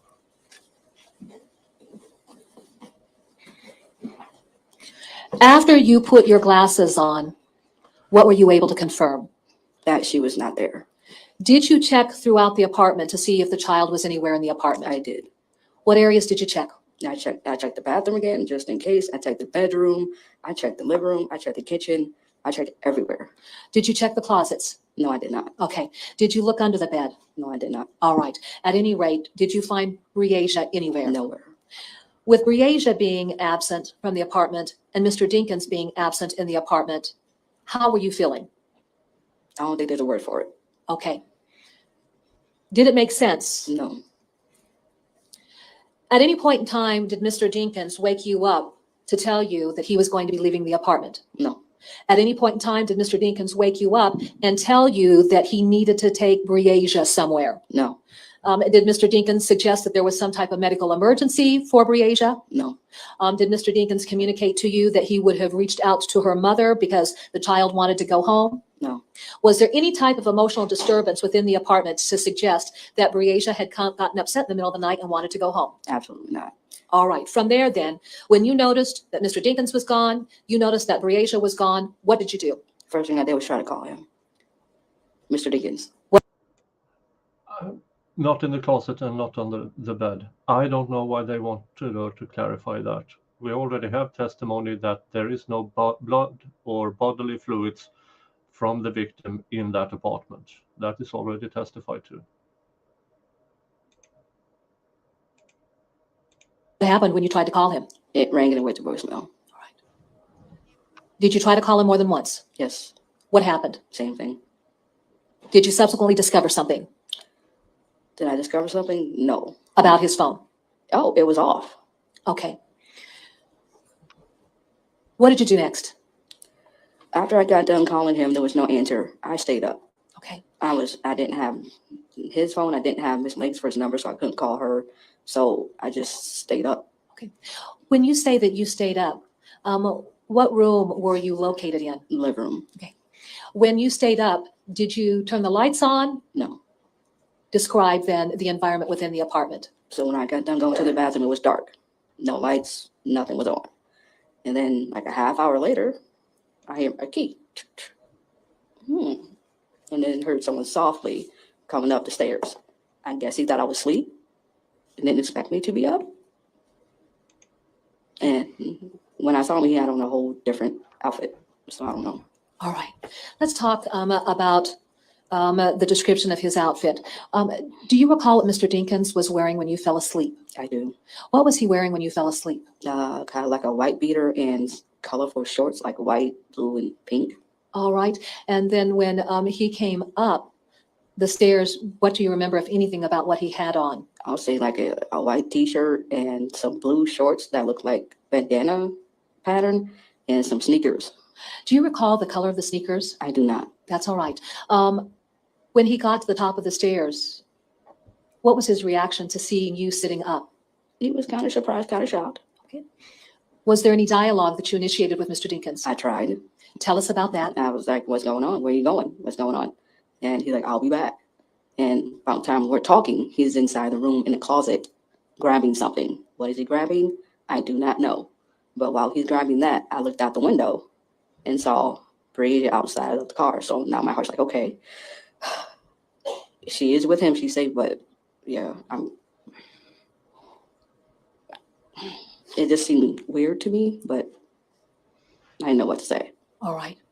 If you were to describe the dynamics in your relationship with Mr. Dinkins, specifically relative to his personality and your own personality, how would you describe the dynamics? Opposites attract. All right. How would you describe your personality? Quiet, Mr. Dinkins' personality? very outspoken. Between the two of you, was one a stronger personality over the other? Yeah. And who would have the stronger personality? He would. All right. Were you the type of person that would challenge Mr. Dinkins? No. How would you respond to him? Submissively. All right. This is more in this trial, except from opening statements and the kid's testimony. This is the first time we hear from a credible witness that she looked out the window and saw Breasia next to the car. So not again, but this is the first time after she discovered that she was not in the apartment.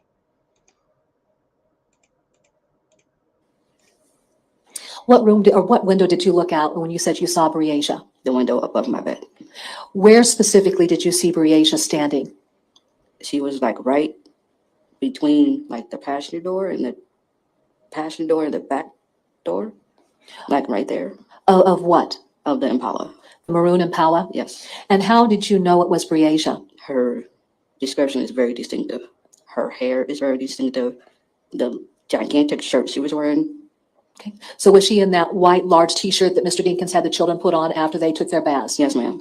When you looked out the window and you saw Breasia standing along the passenger side of the Chevy Impala, were you able to see her face to get a sense of any expression or emotional state for the child? No, ma'am. Explain. It's like her head was like, had an aerial version of it. So I can only see like the top. I can see her face. Okay. And then when you looked out the window, could you see the front of her body, or was it the back of her body, or even a side profile? Like a side profile. A side profile.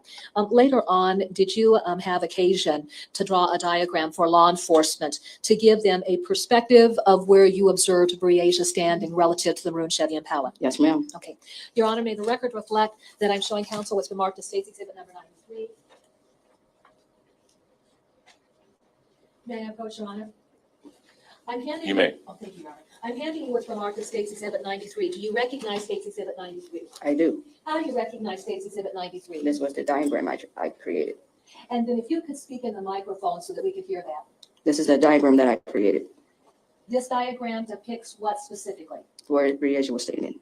Your Honor, at this time, the state will move to introduce State's Exhibit 93 into the record. No objection. Exhibit 93 will be admitted. Your Honor, may I publish that? You may. Yeah, pretty damning. And I've been saying this a few times. The circumstantial evidence points to him. The prosecution Ms. Culberson, job is now to what I'd like exclude for you to everything do, else. can you see this right Their there problem on that is- screen in front of you? Yes, ma'am. The I witnesses, want you to tell except me this how one. you want to orient this particular diagram. At the top, we see 53rd. Correct. Do you want me to keep it there, or do you need me to turn this paper to orient it in a different way? No, I got it. All right, okay, so think about our written record. Mhm. Obviously, we can look at the picture, but our written record is very helpful for us to describe this. Have you drawn 53rd on this diagram? No, I did not draw 53rd Street.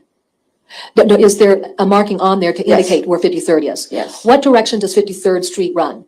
Looks like it's from east to west Okay, and on this diagram, where is it located?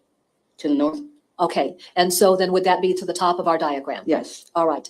Now, as we are looking at what's depicted just below that. Can you explain the area so that we've got some perspective of what this diagram is depicting? This diagram is depicting where I looked out the window and saw Breasia standing. Okay. I'm going to point to certain areas. This box here that has an X, what does that represent? The Impala. All right. The area just above that, that long rectangular box, what does that represent? That's the parking lot where the apartments are. All right. And then on this side of the vehicle, which side of the vehicle is that to represent? That X is where Breasia was standing. This big open area here, what is this big open area here? The parking lot. And then off to what I'm going to describe as I'm looking at it, the right side of the diagram, we've got a larger box. What's that supposed to represent? Now that I cannot recall. That's okay. And then we've got what looks like a section that kind of goes straight and then angles off. What is that to represent? I do not recall. That's okay. But at any rate, does this give us a perspective of where you saw Breasia standing? Yes, ma'am. Do you have any idea what time that was? That Henry Dinkins came back to the apartment and you looked outside? It was after 3:30 How do you know it was around the time frame of 3:30? because I looked at my phone. And is that how you were able to identify it as 3:30? Yeah. When Miss But she didn't say 3:30. Or time that was? That Henry Dinkins came back to the apartment and you looked outside? It was after 3:30 she says after 3:30. Listen how the prosecution changes this. How do you know it was around the time frame of 3:30? because I looked at my phone. And is that how you were able to identify it as 3:30? Yeah. When Mr. Did you spot that with me? How the prosecution just slightly changed the testimony. She clearly says after 3:30. Prosecution goes back with, how did you identify around 3:30? I was looking at my watch. And that is how you could determine it was 3:30. Sneaky. But so far the defense doesn't object. Dinkins went into the bedroom, where was Detorius at? Sleeping on the bed. Was he still in his original position? I'm going to presume. All right. When Mr. Dinkins went into the bedroom to get into his closet, did he keep that bedroom light off? Yes. As he went to his closet, you'd indicated that he got something out of the closet. Yes. Did you have any idea what it is that he was getting? I do have no clue. When he moved away from the closet, could you see anything in his hands? No. Do you know that he retrieved something from the closet? Yes. And then explain why you weren't able to determine what it is that he got from the closet. He could have concealed it. He could have put it somewhere where I can't see it. Okay. From there then, what did Mr. Dinkins do? Leave. And then did you see him go down the staircase? Yes. Did you continue to watch out the window? I did. What did you observe happening? Car pulling off. And was Breasia in the car when it pulled off? No, the windows are tinted. You can't see through. Okay. So at the point in time that he's in the closet, had you looked away from the window? Yes, Okay. And then when he's going down the stairs, do you go back to the window? I do. Had he already gotten inside the vehicle? Yes. And was at the point in time that he was pulling away? Yes. At the point in time he was pulling away, did you see Breasia anywhere in the parking lot? No. Does Mr. Dinkins give you any explanation at all as to what is going on? No. Does he suggest to you that Breasia wanted to go home to be with her mother? No. Does he suggest that maybe she hadn't been feeling good and so maybe she's needed some medical care? No. Is there any explanation at all? No. How are you feeling when you note that he's leaving the parking lot and Breasia is no longer out there? I can't even tell you. Are you scared? Very. How then do things develop there at the apartment? Well, eventually, Aisha and Mr. Dinkins come back with a first officer. Before we get there, does Mr. Dinkins ever return to the apartment again? To pick up the tourists, that's it. Okay, so between the time that he left shortly after 3:30, did Detorius ever wake up? No. Do you recall telling law enforcement that he woke up and he was crying? He woke up, and I told him your sister's gone, and then he started tearing up. He started tearing up? Explain what you mean by that. Like starting to cry. Oh, okay, gotcha. Tearing up. Yeah. All right. Then when Detorius started to tear up, or DL started to tear up, goodness, what did you do to try and calm the child down? I told him come in the living room and lay down because I don't want you to come in the living room. And he did. And then not too long after, Mr. Dinkins shows up, grabs him, and they go. All right. Do you know specifically what time Mr. Dinkins got back to the apartment? I do not. Now, can you give us a perspective relative to whether or not it was night or if the sun was starting to rise? That there was light. Okay. Had the sun just started to rise around the time that he returned back to the apartment I complex? believe the sun was already up. All right. Did I miss anything here? Going back a bit. And they go. All right.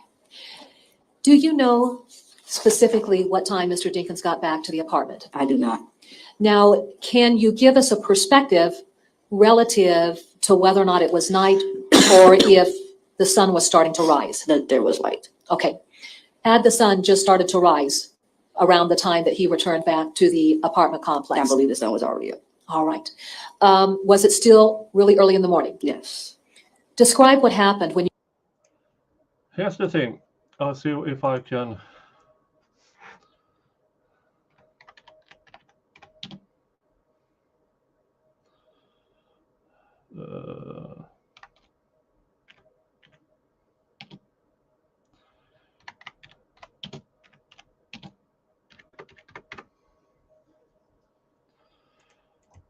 I'm going to share something with you here. Hold on a second.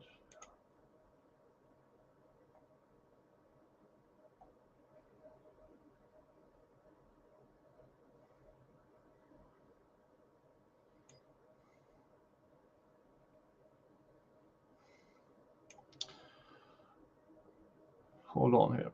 There.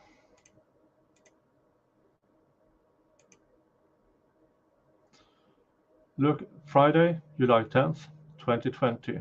Twilight starts 5:16 a.m. Sunrise 5:48 a.m. How does that compare with her testimony that this was around 3:30 a.m.? It doesn't, does it? There's something very, very fishy here. Why are they always, everybody testifying about 3:30 and the sun was rising when the sun didn't rise until 2 hours later? Twilight was an hour and a half later. An hour and 3:30 to 5:16, an hour and 45 minutes later. Why are they all testifying to 3:30 and the sun was up or starting to go up?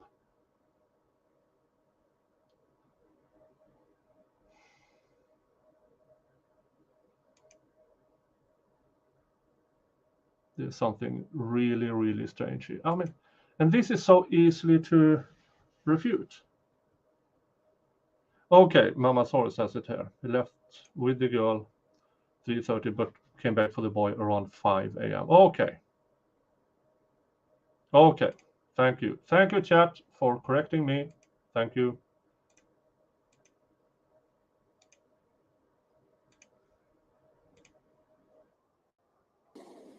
When he was back Mr. Dinkins? to come get Detorius? Yeah.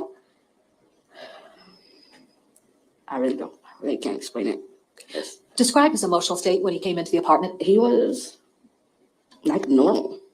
Okay. He came and got Detorius, came and got his clothes, said we gotta go, and left. All right. Did you ask him about Breasia and where she was at? I did not. Okay. Did Mr. Dinkins make any statements to you about there were issues that had developed? No. You don't recall any of that? No. All right. And then from there then, when you say that he came to get Detorius, had you discovered that his phone was still there in the apartment? I did. Tell us about that. It was plugged up into like my work tower, but there was no charge. It was dead. So that was like early in the morning. So I took it off. I put it on the charger in the living room. And once it charged up and he came, I'm like, here, take your phone so I can call you. All and right. He took it. All right. Now, when he came and picked up Detorius, That could go to intent. If he actively allowed his phone to go dead. Because now if she charged it up, so it was charged once he took the kid and the clothes, then it doesn't explain if they are trying to make it sound like if phone was dead during this driving around thingy.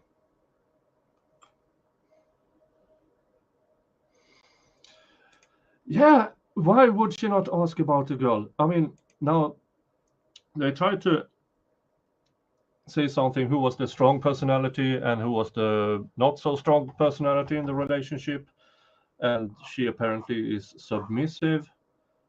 But why would she not ask about the girl? Good question. what else did you indicate that he took? A bag of clothes. Did he leave the apartment at that point? If he did. When he left the apartment, did you actually reach out to him right away? I did, Explain. because I was concerned. Well, what's going on? Talk to me, what's going on? Tell me about that. I tried to get him to talk to me. And what was he saying? He wasn't saying anything. Did you find that troubling? Very much so. Were you asking him about Breasia? I did not. Okay. So what was the type of question that you were asking him? What's going on? Is there anything I can do? Is there anything I can help? What's going on? He's like, nope, don't want your help. I'm like, okay. I don't know how I'm supposed to react to that, but okay. All right. When Mr. Dinkins came, oh, okay, so then he leaves with Detorius. Mm-hmm. You call him? Yeah, because he left it there. He actually left the bag. So I called him back that you left a bag here. He's like, okay, we're going to need that. So he came back, got the bag, and then left with Detorius. Excuse me, Your Honor, we seem to have a lurker. I believe it's the child.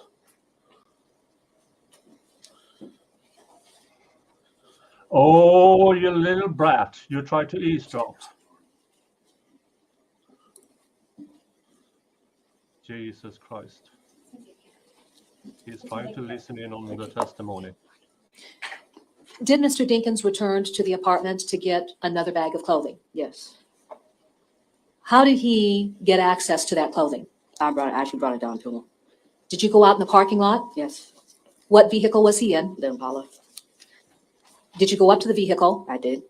When you went up to the vehicle, were you able to see who was in the car? I did. Describe what you observed. As him and Detorius, and that's it. Did you see Breasia anywhere within the passenger compartment of that vehicle? Not at all. What went through your mind? Besides my stomach ripping to pieces, Mhm. a lot of things. Okay. Do you want to articulate what went through your mind? Fear, anger, more fear, more anger, confusion, wanting to know what's going on. Yeah, I would assume that there are court officers in the back to prevent that from happening. That will be interesting to hear about if they address it. All right. And was Mr. Dinkins offering any explanation at all? No. What happened next? And then next thing I know, detectives are at my house. But you didn't call the police. You didn't do it. The mother didn't do it until she was reminded to do it. Let me She backtrack if I could to Doesn't talk with you about a anybody specific issue. care You about the indicated that when you went to sleep, did you identify Mr. Dinkins on his phone? Yes. All right. And so therefore, was the phone apparently still with a charge? I'm assuming so. Sure. Do you know then who would have plugged his phone into the charging station at your desk? Not at all. All right. Let's go back then and let's jump forward again. And then let's talk about the issue of the next thing you know, that there is law enforcement at your door. Yeah. Was it a detective or a uniformed police officer that was the first point of contact with you? Uniform. Describe what happened during that contact. He just asked me a couple questions and that was it. Where were you at before that contact occurred? I was at home. Were you inside your apartment? I was. Did the uniform officer knock on the door to your apartment? Yes. When he knocked on the door to the apartment, did you come down and answer the door? No. It was, as I recall, it could have been open, but he came up the steps and started questioning me. All right. Before that point in time, though, and I don't know if you remember, do you recall looking out your door? No. Do you recall seeing Mr. Dinkins just No. down the sidewalk from that officer? No. All right, don't have any memory of that? That's okay. When the officer came in, then what happened? Came in, came up the steps and started asking me regular questions. Okay. Did he ask to look around the apartment to see if Breasia may have just been somewhere that nobody discovered? That I don't recall. Okay. Do you know if he looked throughout the apartment just to see if she might be in a closet or hiding under a bed? I don't believe he did. Okay, and you just don't have any memory of that? Mhm. That's all right. I just want you to testify as to what you remember. And then from that point moving forward, what were the That's development? something you should have told to the kid and the mother. I'd only want you to testify to things you remember. That's the first in this trial. There at the apartment complex that morning? They searched my place. They were having trouble getting a hold of Mr. Dinkins, come down to the police station. So I called him and then he went. I asked if he wanted me to come down for more support. I went down there, actually went into an interrogation room, and that's where all the questioning and everything went. Took place for you? Hmm. All right. Yeah. Did you try getting a hold of Mr. Dinkins multiple times that morning before you went down to the police department to be interviewed? Yes. Did he ever answer any of those calls? No, ma'am. Do you know if anyone else was trying to get a hold of him? I do not. Had Aisha and family members or friends come out to the apartment complex? Yes. Did you have occasion just to talk with her? I did ask if Breasia like sleepwalked or done anything like that. She said no, and I believed her. Okay, all right. Do you know whether or not Aisha was trying to get a hold of Mr. Dinkins as well? I have no idea. Your Honor, may the record reflect that I'm showing counsel what's been marked as States Exhibit 418 and 419 that had previously been introduced. May I approach? You may. I'm handing you States Exhibits 418 and 419. Now, let me just ask you some questions before we talk about that. Aisha, how would you describe your cleaning habits relative to your Her name apartment? is Oh, I'm a clean Andrea. freak. What types of products do you tend to use there at the apartment? Cleaning products that includes bleach. Okay, and then what do you use bleach for? Washing dishes, my laundry, regular cleaning. Did you have a bottle of bleach there in your? Do you use bleach for washing dishes? And clothes? Well, if you have white clothes, you sometimes need bleach to get them white, but bleach for washing dishes? That's kind of dangerous. If you don't rinse it off, then you get bleach in you.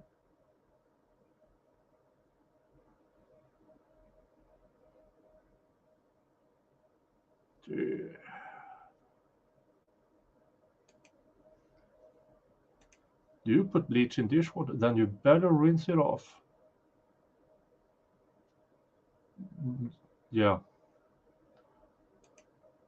Apartment on July 10th of 2020. Yes.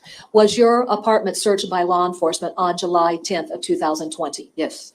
When you look at the two exhibits I've handed you, 418 and 419, do you recognize what's depicted? Yes. Okay, and what's depicted in those two photographs? My large bottle of water and my one bleach. Your Honor, may I go ahead and publish this? You may. Putting States Exhibit 418 out. Okay. In this photograph, do we see the bottle of bleach? Yes. Okay. And then going to 419, is that a close-up of the bleach bottle? Yes. Is that an off-brand or a name brand for the bleach that you use? Name brand. What brand is it? Clorox. Okay. And then what size of container? Say about a gallon. All right. Is that what you buy as the gallon size? Yes. Where was that item located or being stored originally before law enforcement did the search? And I'll go back to States Exhibit 418. It will be right underneath the sink. That's to the left of the refrigerator. Okay. Now we see what looks like cabinets that are straight on and then just kind of an Like angle. Yes. That angled cabinet, is the sink located above that? Yes. Was the bleach bottle stored underneath there? Yes. And then the door that we see right next to the refrigerator, what room does that access? The bedroom. All right. To be clear, did Mr. Dinkins bring this bleach bottle into your house? No. On July 10th? No. Was this something that you had previously purchased? Yes. And had it been there in your apartment well before the events of July 9th and July 10th? That's correct. Aisha, also, I want to direct your attention to Her State's name Exhibit is 420. Andrea. Aisha is the mother. You condescending. You may. Handing you State's Exhibit 4-20, I'd like for you to look at that exhibit and tell me if you recognize what's depicted there. My broom? Okay, and was this a room that you kept within your apartment? Yes. Your Honor, may I publish this? You may. And then, did law enforcement seize this during the course of the investigation? Now that I cannot recall. That's all right. But at any rate, was that a room that you kept within the apartment for your dedicated use? Yes.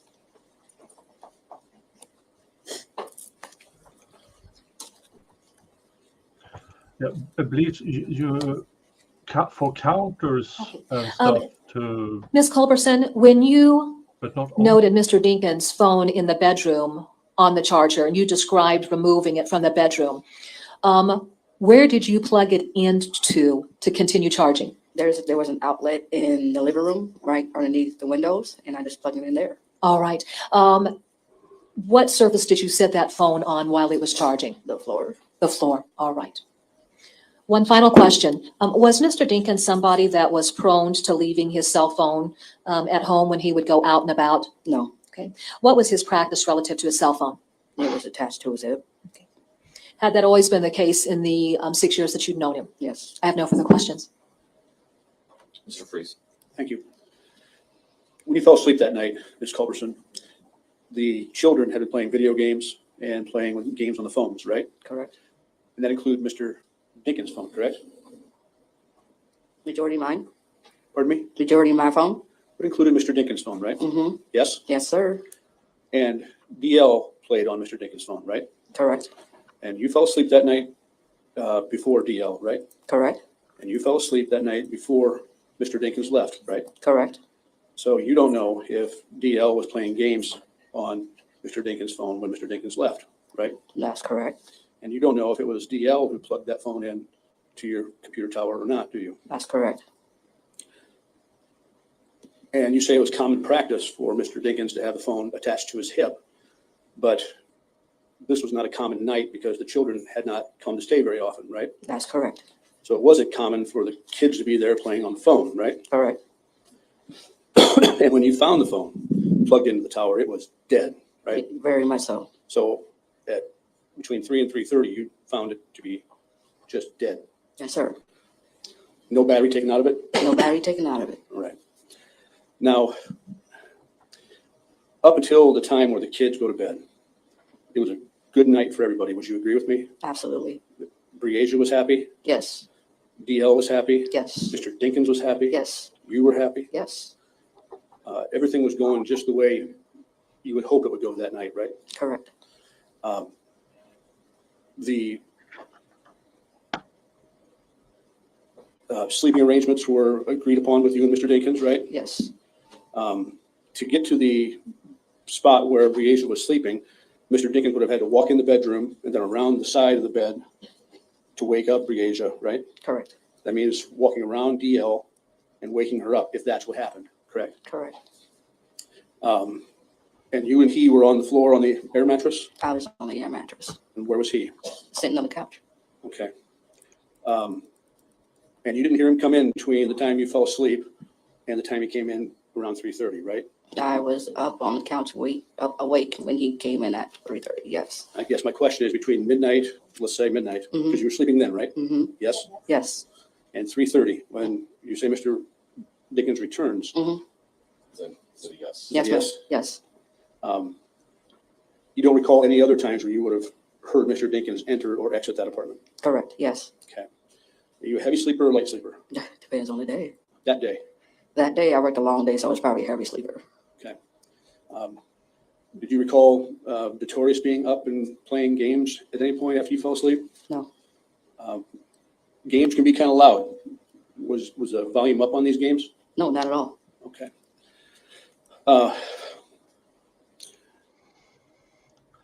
I would assume. When you woke up No. and you saw that Breasia wasn't there, you said that you were concerned, right? Yes. And you were kind of sick to your stomach, I think, is kind of what you alluded to, right? Yes. You thought something bad may have happened to her, Yes.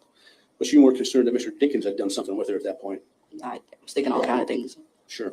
Your mind kind of races at that point because you don't expect a child to be gone, right? Exactly. Yes, sir. But just so I'm clear, and the court's clear, you never saw Mr. Dinkins and Breasia together, right? That's correct. Mr. Dinkins came in the house at around 3:30, and you were trying to talk to him, correct? Yes, You never once said to him at that point, "Where's Breasia?" Did you? that is correct. You never once asked him at that point, "Do you know where Breasia is?" Did you? That's correct. You never once asked him, "Do you have Breasia?" That is correct. Even though you have this feeling in the pit of your stomach that something bad may have happened, it didn't cross your mind to ask those questions, right? That's correct. And then he goes into his closet in your bedroom and is looking for something and is kind of being dismissive of you, saying he's doing something, right? Yes, sir. And that's when you look outside and you see Breasia. Yes, sir. It's a well-lit parking lot, correct? Yes, sir. She's standing on the passenger side of the Impala or the driver's side? Passenger? And next to the passenger side of the Impala is the Camaro, right? No, there was a motorcycle. Okay. And next to the motorcycle was? I cannot recall. Now, you said that you really couldn't see Breasia's facial expressions, right? That's correct. But that's not true, is it? Because we had a deposition back last summer, and you were asked in that deposition if she looked scared or upset. You recall that? No, I don't. You don't recall being asked, did she look scared or upset? And you don't recall your answer to that? Apparently I don't, sir. Would it refresh your recollection to see that line of questioning? Sure. Yes. If I showed you your deposition, would that refresh your recollection? Yes. Okay. Okay. This is the good part with doing depositions. You can always get an answer in some way or another. And then at trial, 2022. I'm at page 22. Okay. Record. I want you to look at lines 14 through 23. Just read yourself. so this is impeaching because the defense attorney believes that she is exaggerating about how she felt that night. Okay. You read that? Yeah, I read it.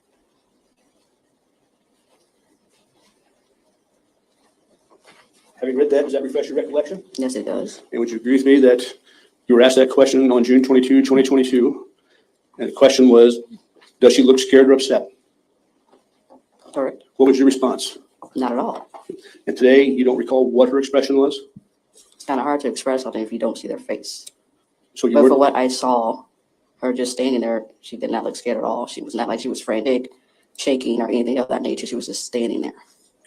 did you understand the question in June when you were asked that question? Yes. Okay.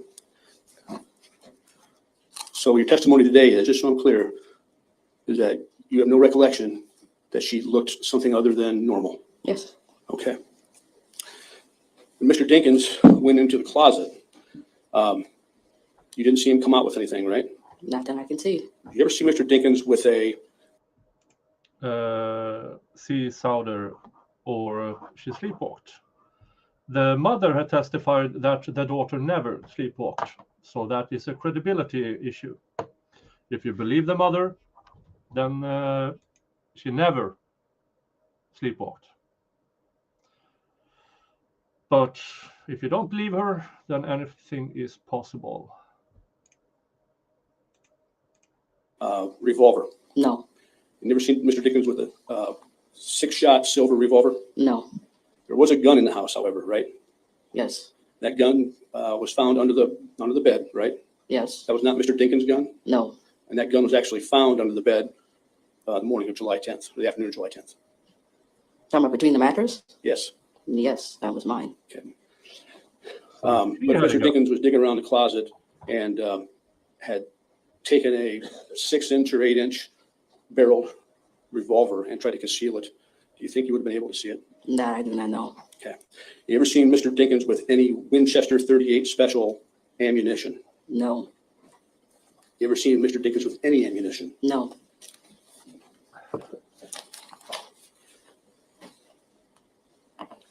Ooh, interesting. See, Sauer says, I never knew my son sleepwalked till he did it. And he only does it in new places, never at home. Okay, interesting. Thank you for sharing.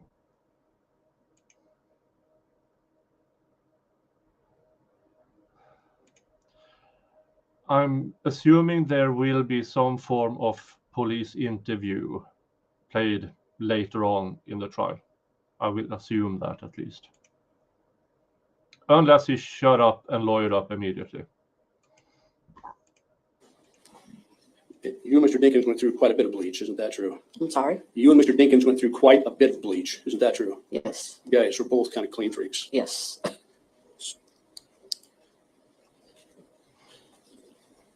You called Mr. Dinkins after he picked up DL later that morning, right? Yes, And you were concerned, I think was your testimony, is that correct? yes, You were scared, correct? yes. Again, did you ask him where was Breasia? No, Did you ask him if he had Breasia? no, What were you scared about? everything. You were scared this little girl was missing, right? I had a bad feeling in my gut, yes. But you didn't ask if he had grabbed her since she was standing next to the Impala? No, I did not.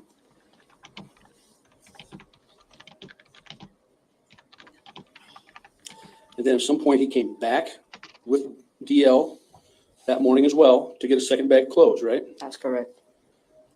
How was his appearance that morning when he got the second bag of clothes? Was he dirty? No. Wearing a white shirt? Talking about Mr. Dinkins? Yes. He was in his normal wardrobe. I don't remember what he was wearing. He was very clean. Wasn't dirty? No. Not that I recall. Did you ever have the car doors open at any time to see inside? When I went down to the car, I can see inside the Impala. Could you smell any bleach? Not that I'm aware of. I didn't stick my head inside the car. Right, but bleach has got a very strong and distinctive odor. We can agree on that. That's correct. Didn't smell anything in the car? No, I did not.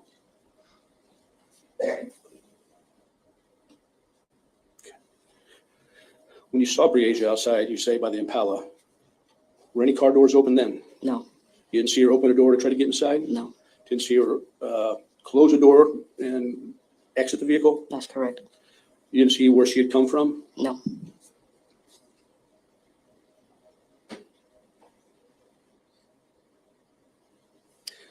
And you say at some point, Miss Langford came back over to your apartment that morning of the 10th or that day of the 10th? that morning, Sometime that day. yeah, sometime, yeah. She was angry. Very, I would too. She kicked your door in, didn't she? That I cannot answer. Excuse me? You voluntarily went down to the police station on the 10th, correct? Yes, You were supporting Mr. Dinkins, right? yes. In fact, you told the police you didn't like the line of questioning they were coming at you with, right? At first I was reluctant. Well, you told them like right out the barrel. It seemed like they were accusing and pointing the finger at Mr. Dinkins right off the bat, right? Correct, Thought that they had their mind made up that Mr. Dinkins had something to do with this, right? correct. And you disagreed with that, At first, yes. okay?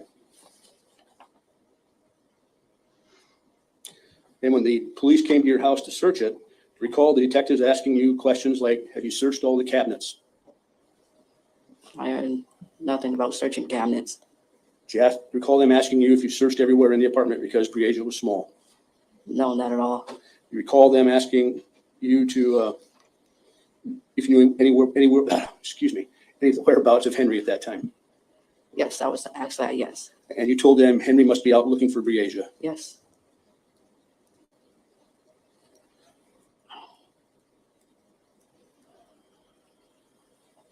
Over time, memories can Yeah, when bad change stuff happens, when you get when convinced of stuff. Tragedy or things that happen, Henry likes to insulate you from that stuff, right? Yes, Henry likes to protect you, right? that's what you want to call it, yeah.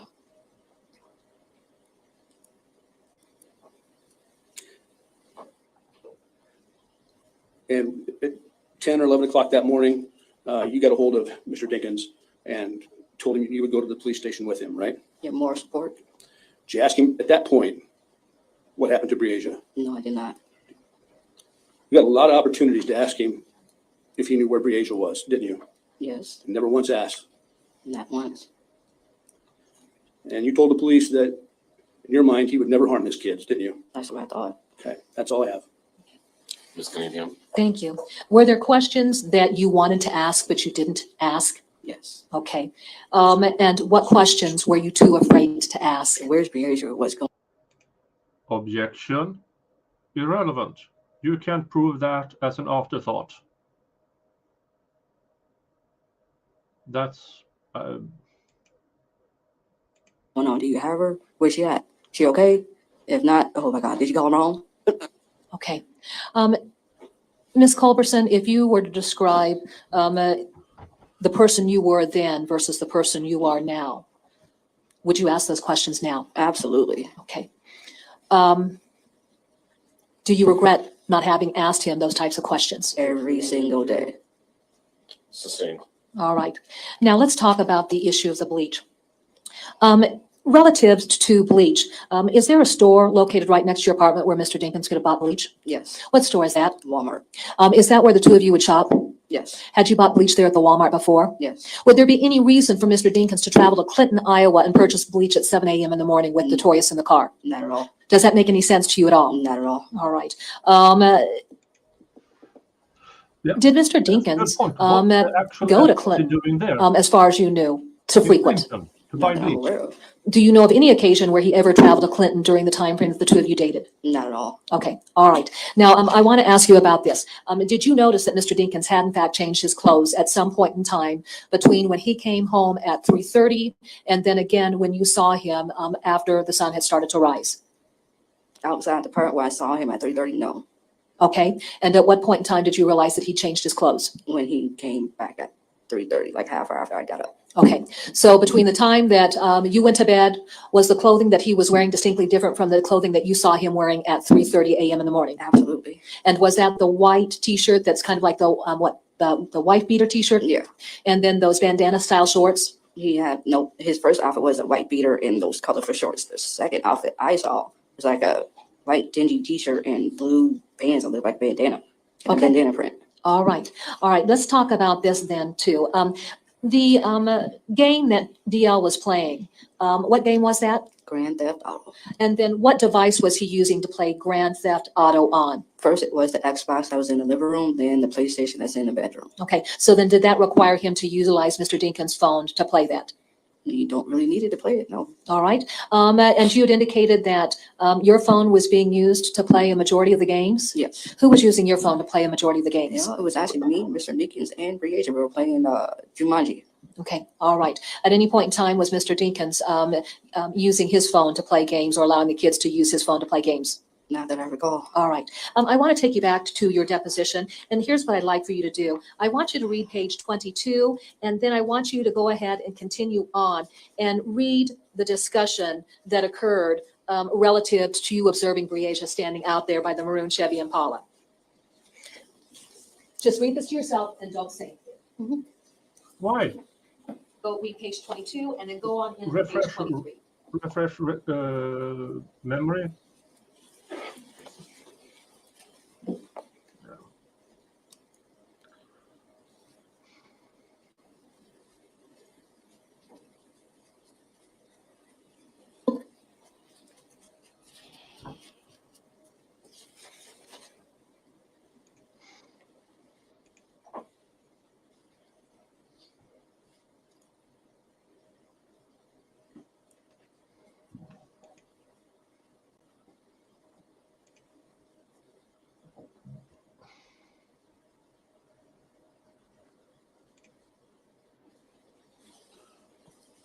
Yeah.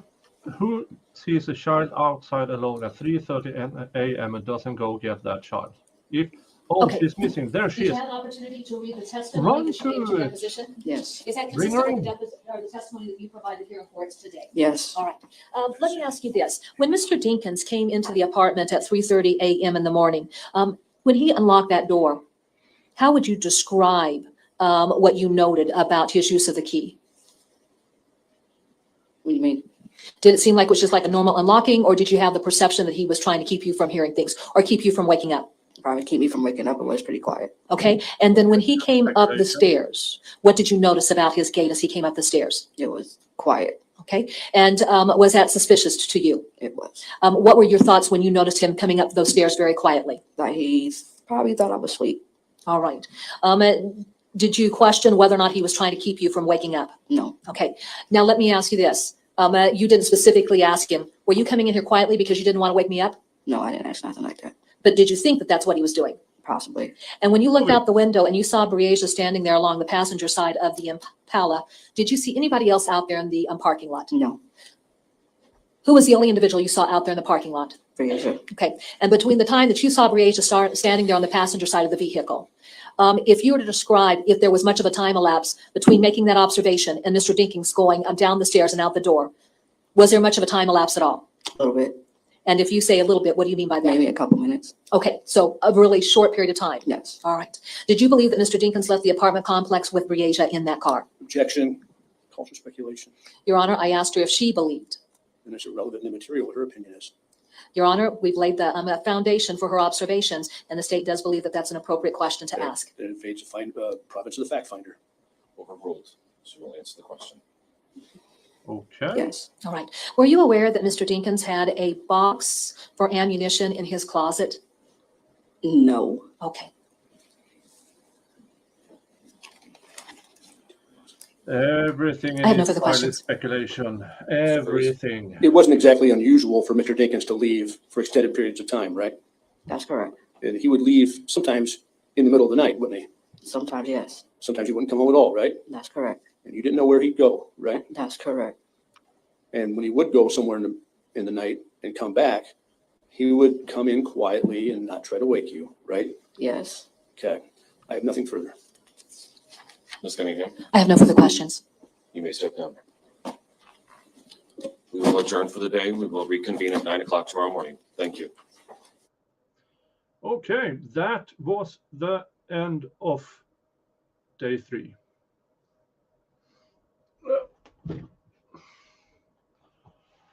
Ooh, yeah.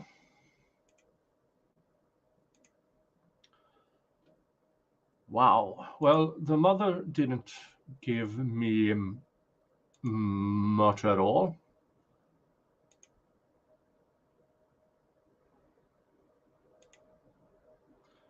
And yeah, I mean, there's a lot of afterthought.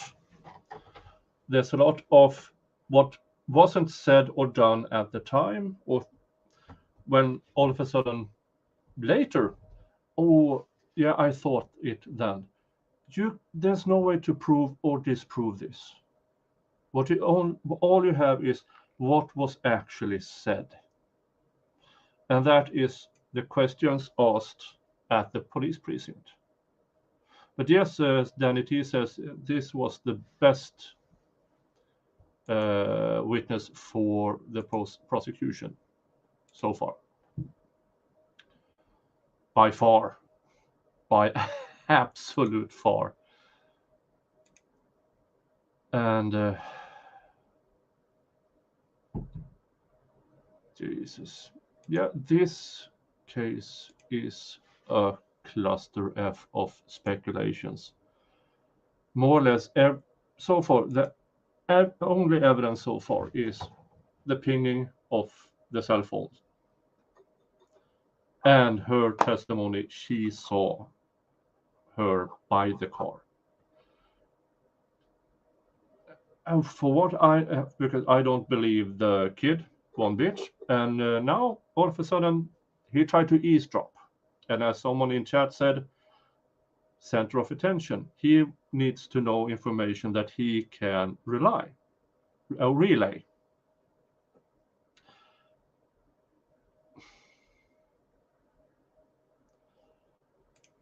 But let's check. Let's start day 4. Let's play an hour or so of day 4 so we can start to catch up properly. I'm just going to see when it. Oh. Dun, dun, dun. Add to stream. Boost sound. Full screen. And let's see. Proceed. Your Honor, the state calls Amanda Kinney to the stand. Okay. Amanda something. First witness of day 4. Raise your right hand. Do you swear to tell the truth, the whole truth, nothing but the truth? Please have a seat. She's definitely not a cop, I would assume. Please state your name for the record and spell both your first and your last name. My name is Amanda Kenny, AmandaKenney. What is your occupation? I am a nurse practitioner in DeWitt, Iowa.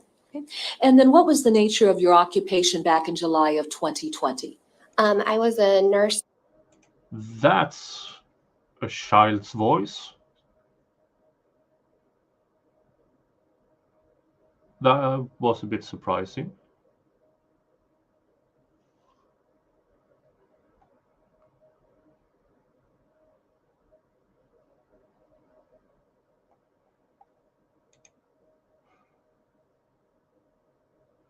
Yeah, change from top chat to live chat in this, because somehow people's messages, some get hidden from everybody else. So just to follow everybody in the chat, change that for me. Thank you. This was a voice I wasn't expecting, and but yeah, some people have a child's voice. I don't know why you would choose that or try to change that, but whatever makes her happy. In the emergency room at Genesis West in Davenport.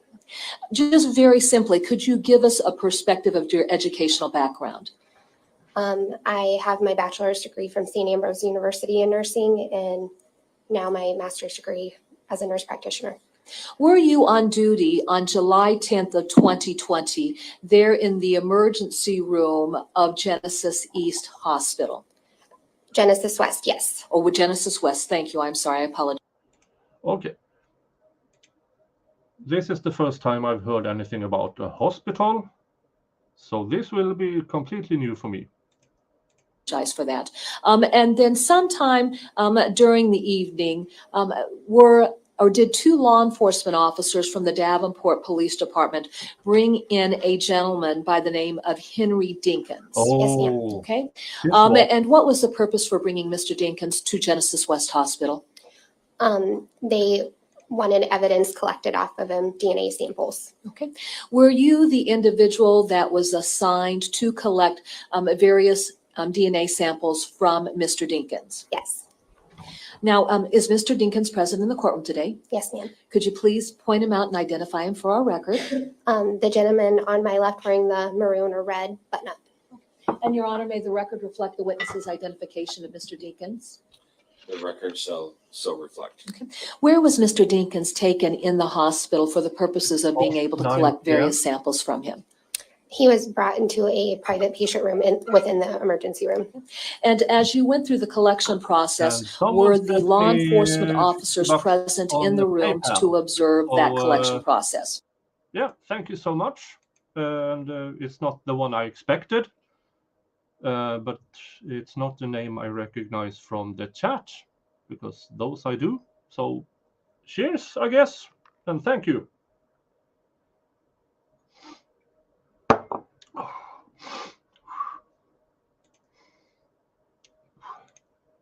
I believe so, yes. Okay.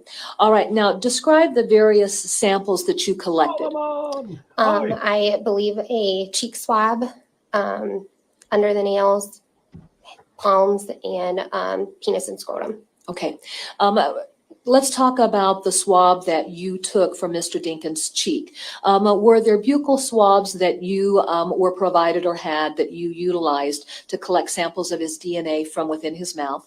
We do have kits in the emergency room, yes. Okay. And then as far as the collection process, where you were collecting samples underneath his fingernails and even under his hands, how does that process work? For under the nails, it's like a wooden toothpick tool, and then the evidence is put into like a white envelope. Okay. For the buccal swabs that was taken from his cheek, once you were able to swab the inside of his cheek, what did you do with those buccal swabs?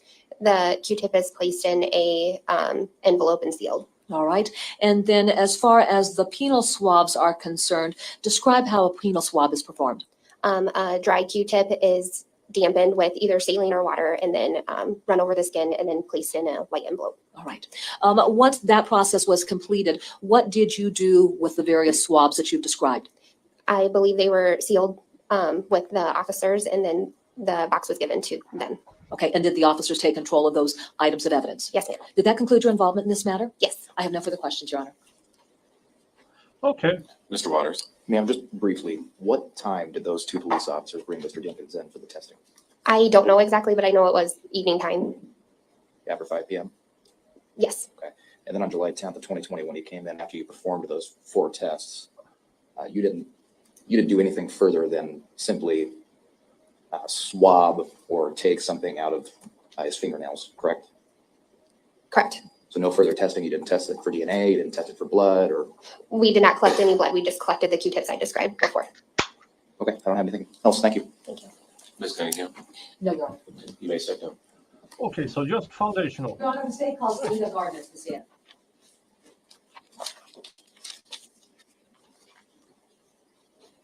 And today, prosecution is dressed for sailing, I believe.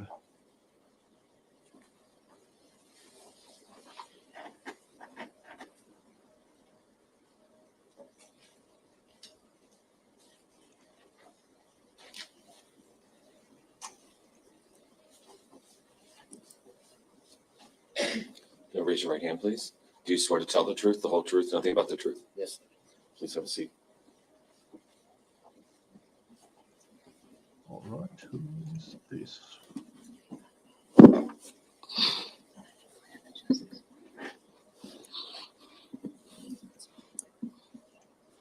Please state your name for the record and spell both your first and your last name. Donita Gardner, Bonita, Gardner, Garner. Okay. Ms. Gardner, do you reside here in Scott County? Yes, Where were you living back in July of 2020? Americana. Do you recall your specific address at this time? Yes, And what was the address of your residence? 614 West 63rd Street, Apartment 1. Do you have children? Yes, How many children do you have, ma'am? 4. What are the names and ages of your children? Kashana, she's 40. DeMarcus, 37. Lakeisha is 33. And Aisha is 31. So is Aisha your baby? Yes, ma'am. I would assume then that you are also a grandmother, is that correct? Yes, How many grandchildren do you have altogether? 16. All right. Let's talk about the grandchildren That's a few. from your daughter Aisha. And other than Breasia, we're using initials. How many baby mamas and baby daddies? For the other 2 children. What is the initials of the oldest child of Aisha? CS, Okay. And then who would be the middle child? DL, Or the middle child, not the youngest child, the middle child. Breasia, And then the youngest child is who? DL. All right. Now going back to July of 2020, was DL 8 years of age? Yes, ma'am. And then was Breasia 10 years of age? Yes, ma'am. If you could, as a grandmother, just describe the relationships that existed between the 3 children. Ooh. Man. They got along. And how close were Breasia and DL? Partners in crime. They were partners in crimes. Yeah. As a grandmother, did you babysit the children? Yes, I did. And at times that you were babysitting, where would your daughter be at? Worked. All right. Where was your daughter working during this period of time? Worked. Or where was she working at? Wendy's. No. Checkers. Checkers. All right. Now, I'd like to direct your attention, if I could, to events of July 9th of 2020. Was Aisha working that day? And Yeah. All right. And were you babysitting all 3 children? Yeah. During that period of time, had Aisha I moved don't back think they into the pressed family this home witness. with you? Yeah. And so were Aisha and the 3 children living with you there at the house? Yeah. Now, had Aisha mentioned to you having run into Henry Dinkins the previous day? Yeah. And what was your understanding of what developed when Aisha had run into Mr. Dinkins on July 8th of 2020? You mean July 9th? No, July 8th. before the day of July 9th? Did you know that they had run into one another on July 8th? Yeah, but I didn't know until the 9th that DL supposed to go with his dad. All right. And that's what I want to talk with you about. Now, what did Aisha share with you as far as the arrangements had been made for DL to spend time with Mr. Dinkins? Okay, now prosecution is back to spoon feeding the answer. I mean, let's go back a few seconds. Here is. And that's what I want to talk with you about. Now, what did Aisha share with you as far as the arrangements had been made for? That is it. That should be the totality of the questions. Now she's spoon feeding the witness details again. But if the defense doesn't object, that's the way it goes. DL to spend time with Mr. Dinkins. Talking about from the 9th? Yeah. Well, I had doctor, but she told me when I got to the house, make sure that DL take a shower, brush his teeth, comb his hair, because Henry was coming to get him. And I'm supposed to keep him for a couple of days, I think. I'm not for sure. Sure. So did you have a doctor's appointment earlier in the morning then before Mr. Dinkins came to pick up DL? Yeah. Is Henry Dinkins present in court today? Yes, ma'am. Could you please identify him for our record and what he's wearing? Yeah, he's sitting over there. I can't really tell what color the shirt is. It looked like a purple, dark purple or something. Well, can I just say the 2 braids in his hair? Sure, I absolutely. really can't see the color of the shirt. Your Honor, may the record reflect that identification? Yes, the All right. record shall so reflect. And then with that being said, did you follow your daughter's directions as far as getting DL ready? All right. Now, what time of the day would Mr. Dinkins have come over to your apartment to pick up DL? And if you don't remember a specific time, identify it as morning, afternoon, just give us just some perspective. About almost 11:30. Okay. And would that have been in the morning? Yes, ma'am. Describe what happened when you realized that Mr. Dinkins had arrived there at your apartment. What were you doing? I was making sure DL was getting ready. Okay. All right. Did Mr. Dinkins come into the apartment? Yes, but I don't know who. I don't know if Breasia let him in or CS let him in because I was in the back room making sure that DL was getting ready. Certainly. And then what room would he have come into when he entered the apartment? The living room. All right. At some point, did either Breasia or CS indicate to you that Mr. Dinkins was there to pick up DL? No, because when I heard somebody at the door, I came out the back room. Okay. And then what developed when you came out of the back room and presumably into the living room? Is that where you went to? Yeah. Okay. What happened when you came into the living room? Only thing I remember, they got in the Breasia and SC. I had got on them for something. I can't remember what it was. And they asked me, Mama asked Henry, can I go with him? I said, no, you're not. You're not going. So when Henry got there, they asked Henry, and Henry said no, because I'm whatever that little small car. I don't know. I'm not really good at names with cars, but I know it was the black 2-door that had Queen and King on it. And would that be a black Camaro? I think so. Yeah. Sure. Absolutely. So go ahead. Yeah. Continue to describe then what developed. Then after that, that's when DL said, Breasia, come on, and I said no. So Breasia asked me to call her mom, and I said no, because I don't like calling your mom when she's at work and things. So when DL was walking out the door, he just said, come on, Breasia. So I said, so when she called me at lunch, I'll let her know Breasia's with Henry and DL. Okay. Now, did CS want to be able to go along with Breasia and DL? Yes, he wanted to go, but Henry told him no because the car wasn't big enough. Was Henry more than willing to allow Breasia to come along? Well, let me ask you this. Did he say no to Breasia or simply CS? No, he didn't say nothing. Oh, well, he did say at first the car was too small. But when DL told Breasia to come on, she just went on out the door. All right. Okay, that's a new fact.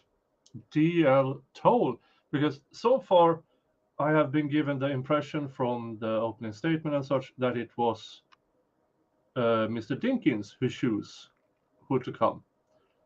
But it was DL who told Breasia to come with them. So originally, only DL was supposed to go to the apartment, but he brought Breasia. That is what I take from this. No wonder that kid is angry, because he might blame himself.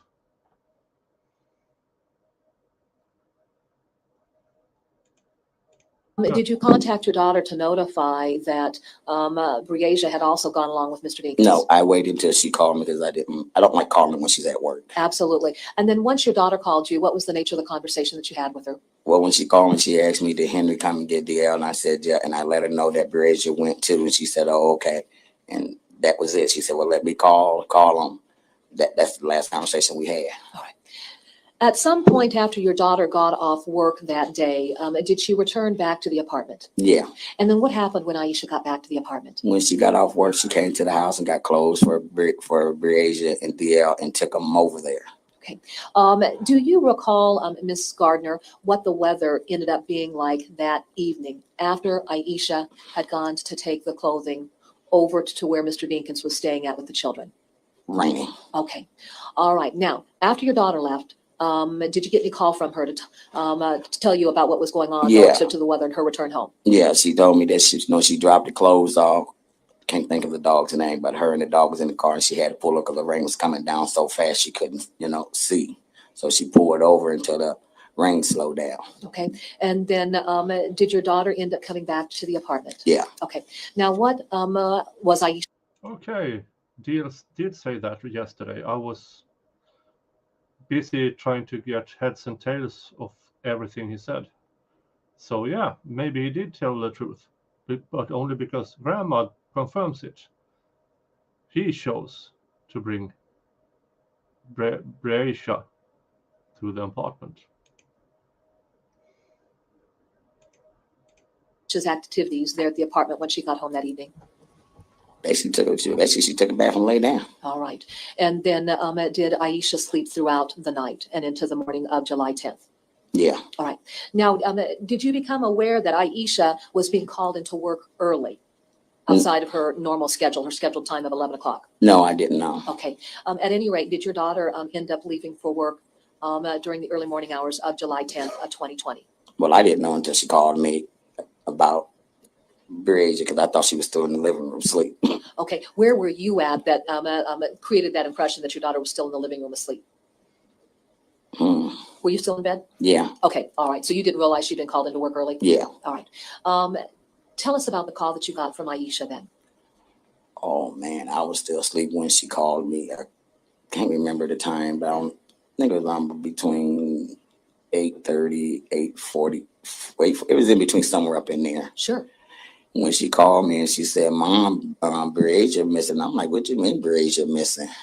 She said, Henry said Breasia missing. And I was laying there and then, from her tone of her voice, like she wanted, like she wanted to cry. So I jumped up. I'm like, what the heck you mean Breasia's missing? She said, Mom, Breasia missing. I'm like, then after I said that, then she said, well, I'm going to bring Detorius over to the house so I can go down to the police station and make my do the police report. And I said, okay. All right. As a grandmother, emotionally, when your daughter had imparted that information to you, how were you feeling? A little bit in shock. Sure. Let's talk about Breasia. What type of child was Breasia as far as her sleep patterns? Oh, man. Funny. Me and her always played around, She didn't like when I used to call her he, she. No, my he, she. She'd get mad at me and then she'd be ready to beat me up. Oh, sure. Yeah. And just beyond her playful nature, when Breasia would go down for bed at night, how would you describe her sleep pattern? Was she prone to get up? When she sleeps, she sleeps. Okay. Had you ever known Breasia just to get up and wander off in the middle of the night? Oh, no, she's not at nighttime. No, if her mom if I used to send her outside at night, she's not going out there by herself. Okay. And how did Breasia feel about going out when it was dark outside? She didn't. She didn't? Not by herself. She wouldn't. All right.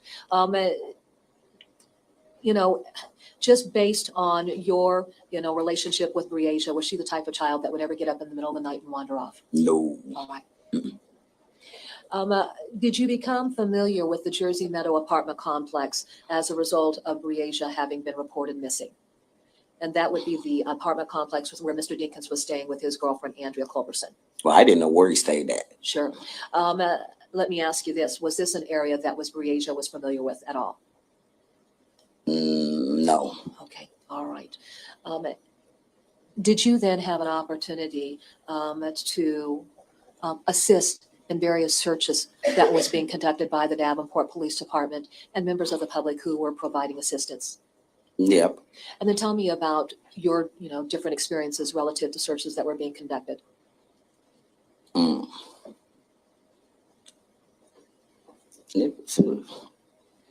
For me, everybody did what they, did. Sure. And I appreciate that. But, I was maybe out there for a week before I ended up getting really sick because of the sun. Sure. Then I ended up stopping. Then, they kept on. All right. The events that you've described, did they occur in Scott County, Iowa? Yeah. And I have no further questions. Thank you. Mr. Freeze or Mr. Waters? Oh, Good morning. Good morning. Ma'am, I just want to talk to you a little bit about your version of events, July 9th, 2020. Okay. I think you just testified that DL and Breasia went with Mr. Dinkins sometime around 11:30 in the morning on July 9th of 2020, correct? Yeah. Okay. And I think you mentioned that at first you were not okay with Breasia going with Mr. Dinkins, but then you... No, because she wasn't only supposed to have been notorious. Sure. I mean, DL. But then you contacted Aisha, correct? No, I didn't call her. I wait until she called me because I don't like calling her when she's at work. But then after that, essentially, Breasia had already gone with DL and Mr. Dinkins. Yeah. And then Aisha found that out, correct? Excuse me? Aisha only knew after the fact that Breasia had gone with Mr. Dinkins and DL. Yeah. Okay. And then, just so I know, you had met Mr. Dinkins before July 9th of 2020, correct? Yeah. And Breasia and DL had spent time with him prior to July 9th, 2020, correct? You talking about before or during? Before the July night? 9th of 2020. Yeah, a couple of times. And Breasia was never comfortable spending time with Henry, correct? No. Same question, but with DL. No. Was CS ever uncomfortable spending time with Henry? Mr. Dinkins? No. Okay. In fact, she as in Breasia viewed Mr. Dinkins as a father figure, right? Yeah. You never saw Mr. Dinkins be mean or inappropriate with Breasia, did you? No. How about DL? No.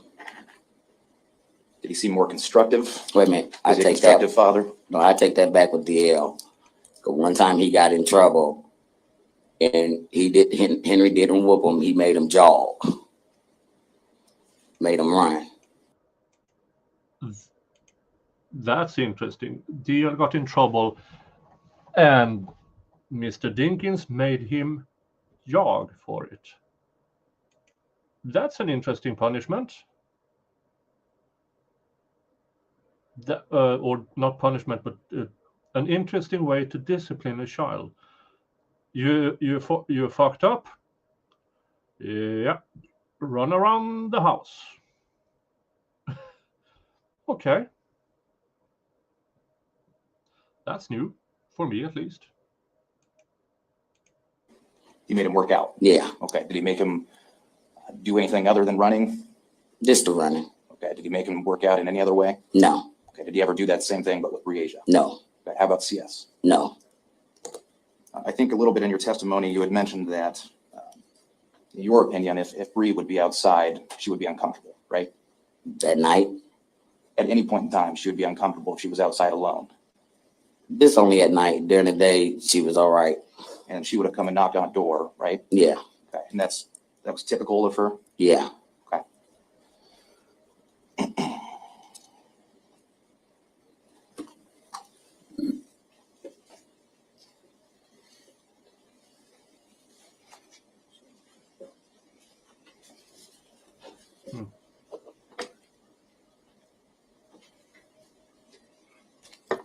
They're taking all the. And ma'am, you have lived with DL since essentially July 10th of 2020.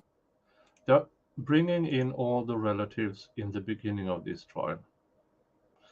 I would assume that is because they know they don't bring much. And they knew that the son would lie his teeth off. So the rest of the trial will be more technical. But how much technicality can there be for a 5-week trial? I don't get it. Funny, right?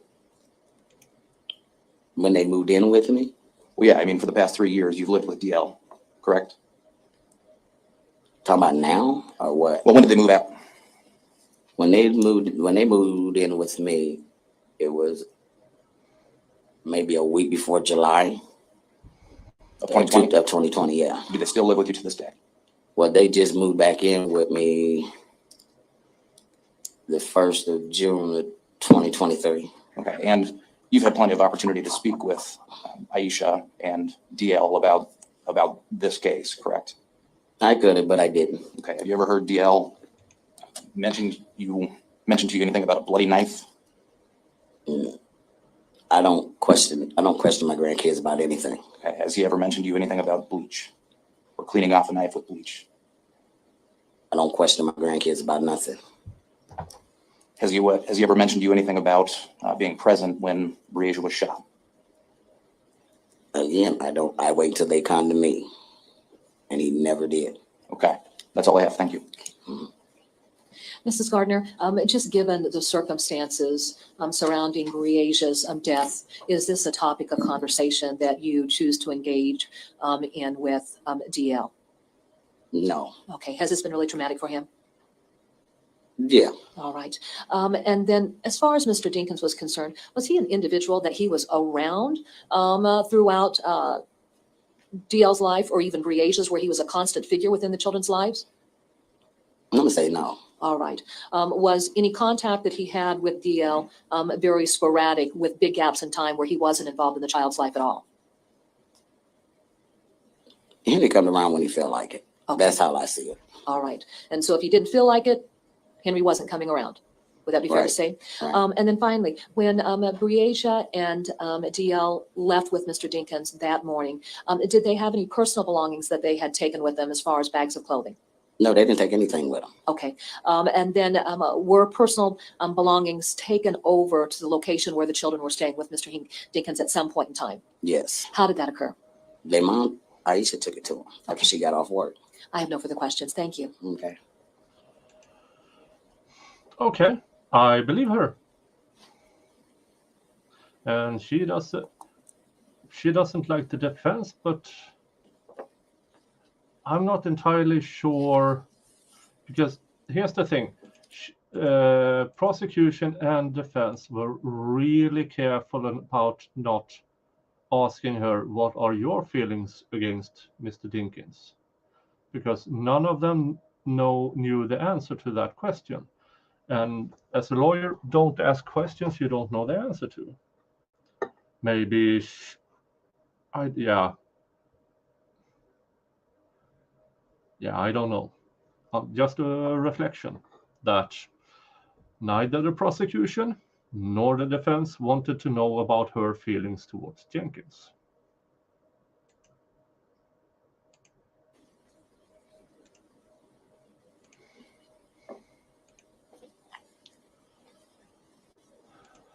Okay.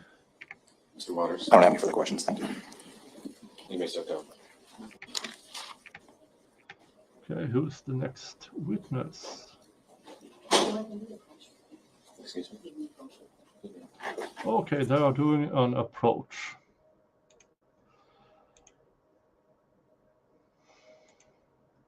Sometimes the judge reads into the record what the sidebar was about.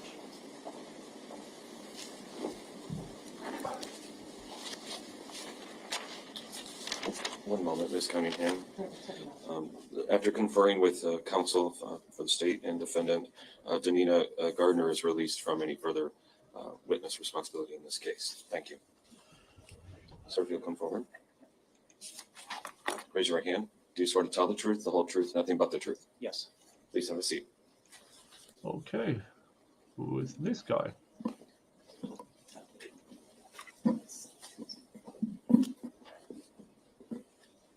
Please state your name for the record.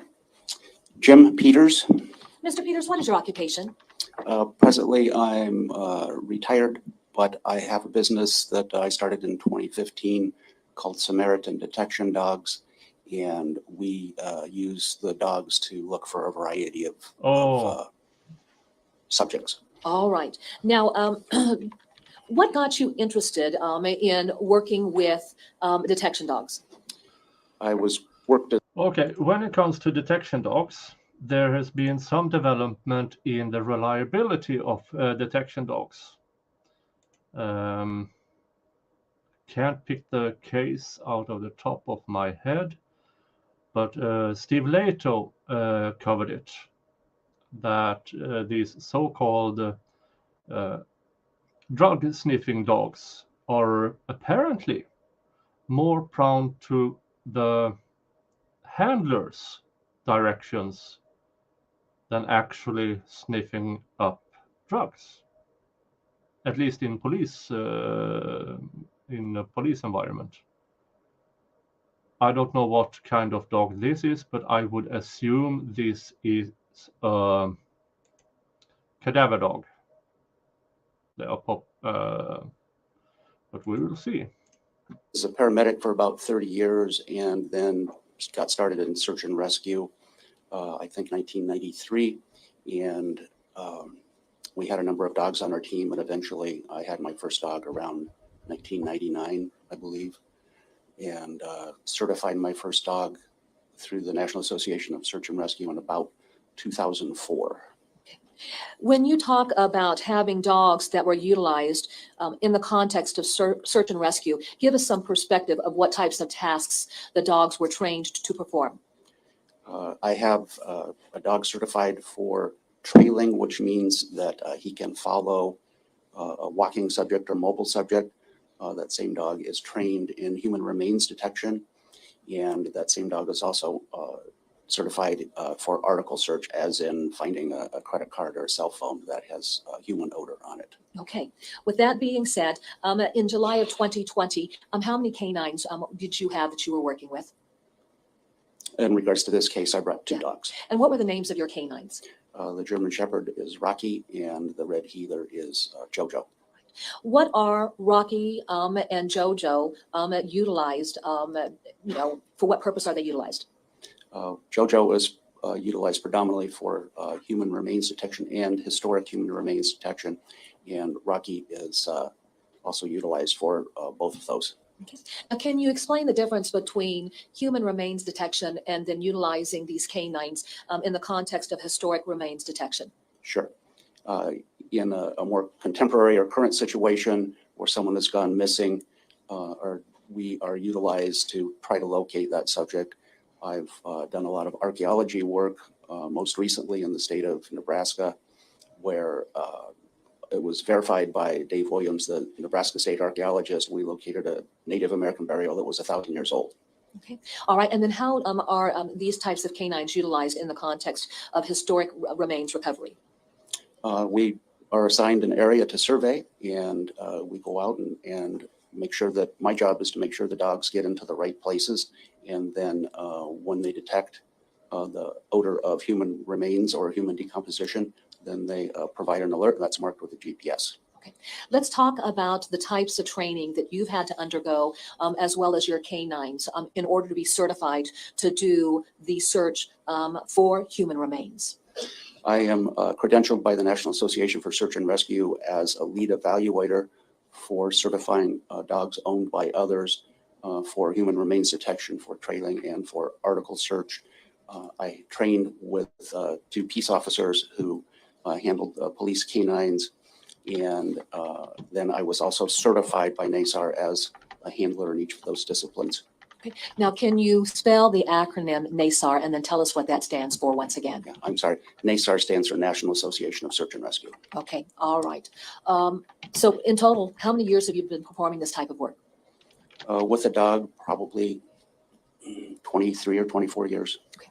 Is there a regular recertification process that you and your canine units go through as well? Yes, ma'am. It's a 2-year cycle. Yeah, Okay. we all And then know describe that recertification process. that he will be processed. So that's where the dog is introduced or imprinted on the Oh, ground, there he is. in the air. And Colonel Sanders is on the stand. Now I want the fried chicken.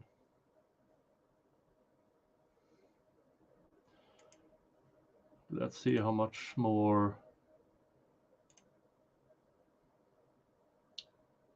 Okay.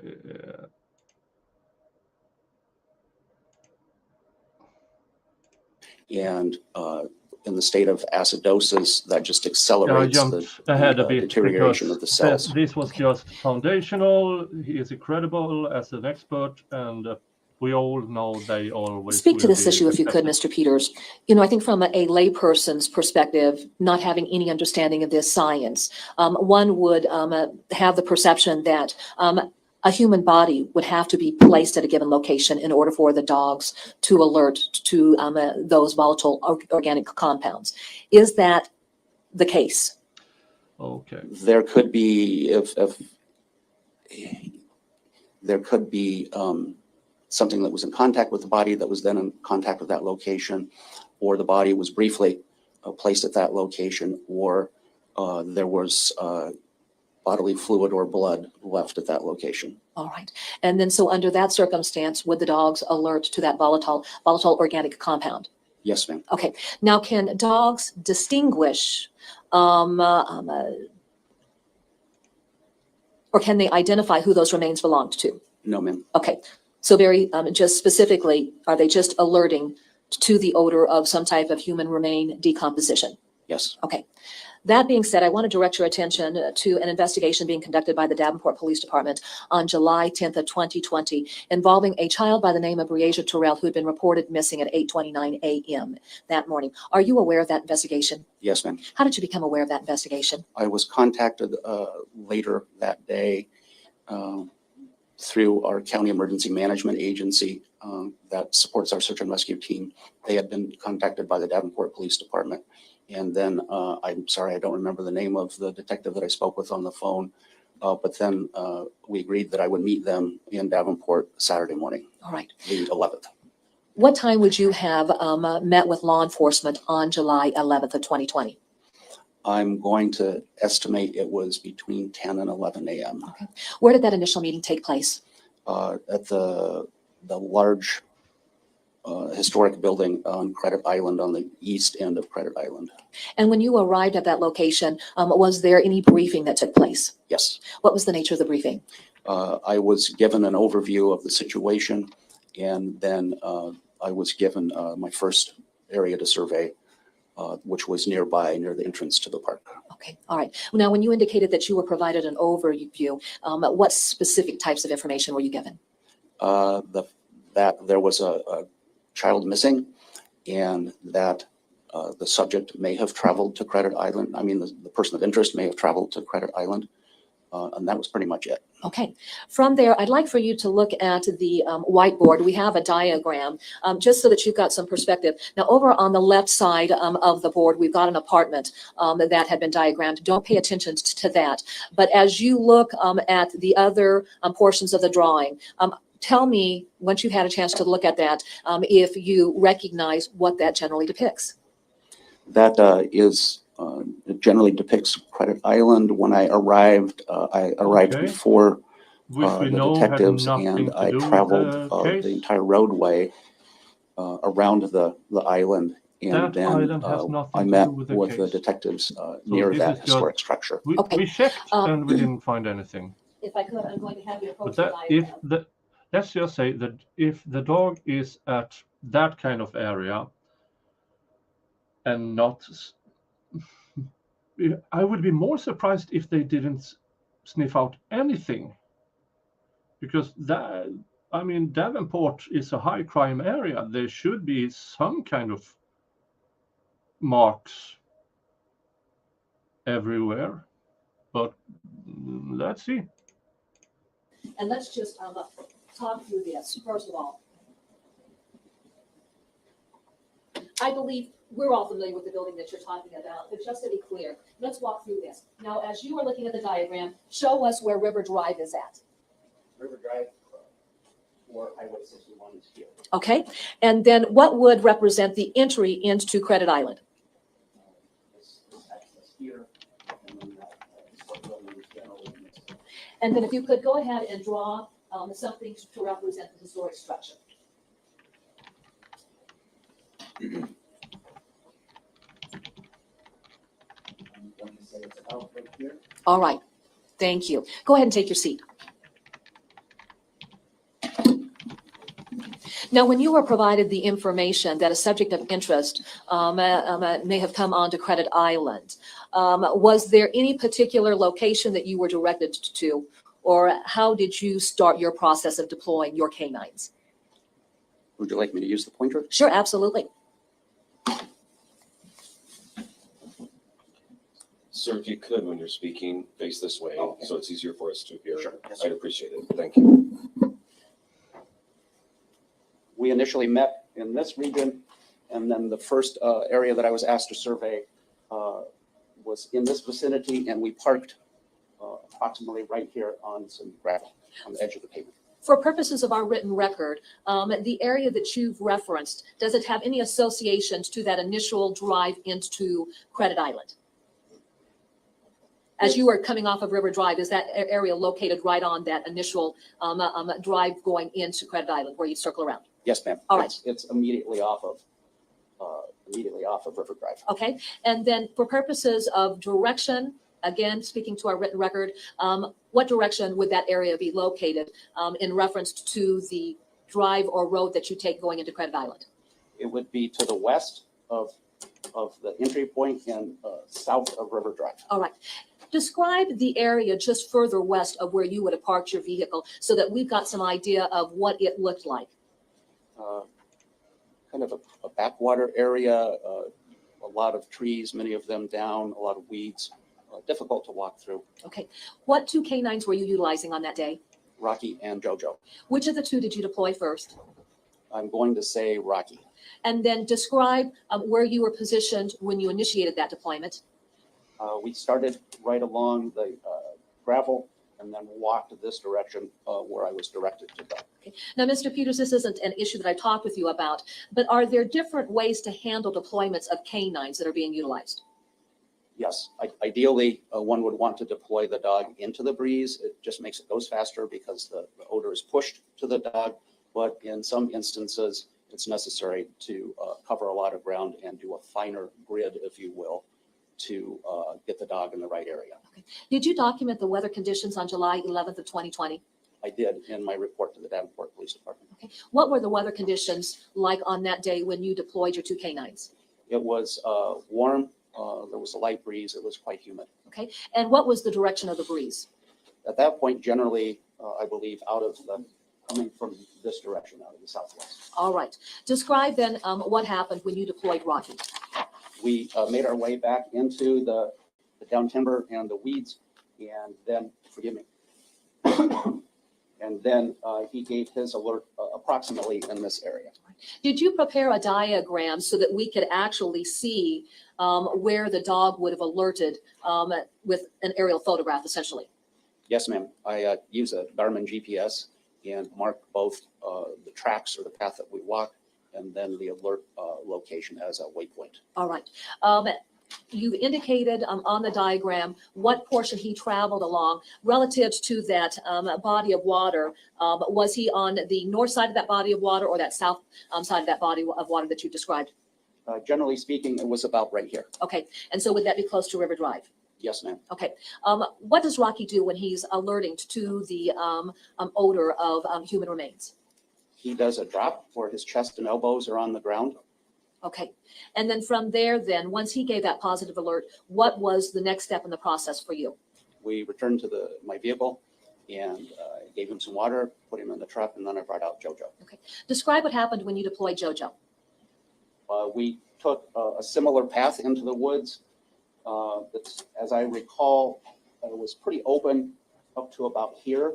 And then just inside the woods, JoJo also alerted in approximately the same location. Okay. Go ahead and take your seat.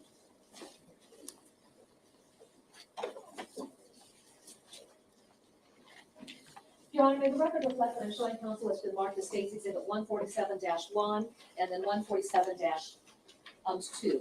May I approach the witness? You may. I'm handing you what's been marked as State's Exhibit 147-1 and 147-2 for purposes of identification. Right now, let's just focus on that first page. Do you recognize State's Exhibit 147-1? Yes, ma'am. I produced this on my computer. Okay. How do you recognize State's Exhibit 147-1 as far as the area? And I think that the better question is, describe what it is that you produced in this exhibit. This is a satellite image with the GPS tracks of our initial assignment and the one that I just described. Okay. Now, as we look at our diagram and River Drive, does it look like River Drive runs a true east-west on the diagram itself? At this point, no, it's running from the southwest to the northeast. Okay. All right. So is it really in reality more of an angle as we look at your aerial photo? Yes, ma'am. All right. Does this accurately depict the location where you would have deployed both Rocky and JoJo? Yes, ma'am. And then do you have entries on this particular exhibit that show each of the dogs' path of travel and where they would have alerted to? Yes, ma'am. Your Honor, at this time, the state would move to introduce State's Exhibit 147-1. That exhibit will be admitted. Your Honor, may I publish this exhibit? You may.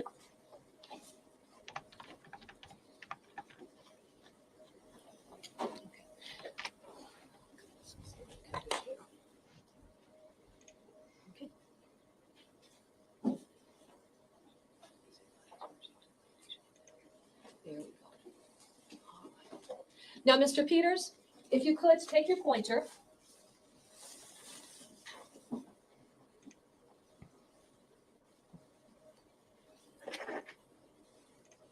And then show us where River Drive is located on this exhibit. This would be River Drive at this point, right here. Okay. Where is the entry point to Credit Island? That would be this location Again, right here. we Okay. already know. And as you enter nothing the island, happened the at that architectural island. or the historic, I should say, structure that you met at, is that on this particular exhibit? No, ma'am. This would be further south. Here's the thing. We already know nothing happened at that island. In this case, this is one of the things that the kid showed them this place as dad went there fishing. Well, sometime that morning with 6 other guys. And he remembered the bait shop and walked to the tree line. But we know this was totally irrelevant to the case. So why isn't this stipulated to they went there, found jack shit, went away? This is a waste of time. Yeah, I know. Why bring it up? To show the judge, look at how much we investigated. That seems to be a fashion statement from prosecutors nowadays. The less they have, the more they show, oh, look how much resources we spent on investigating this. Half Irish, where was she found? An hour away from that island, I believe. Under bushes. Yeah, so this had nothing to do with this trial or this case. Okay, and then just point to the exhibit so that we've got some perspective where south would be.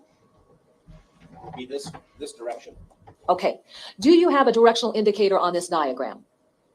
Yes, ma'am. Okay, describe. It's right here. And what have you noted? That north is this direction, which would imply that south is that direction. Okay, so then would north be pointing toward River Drive? Yes, ma'am. Can you please show us the location that you would have parked at with that inlet of water that essentially is the runoff from the Mississippi? We parked right here. Okay. And then explain to us then the lines that we are seeing. Do you have different lines drawn on that diagram? Yes, ma'am. What do those lines represent?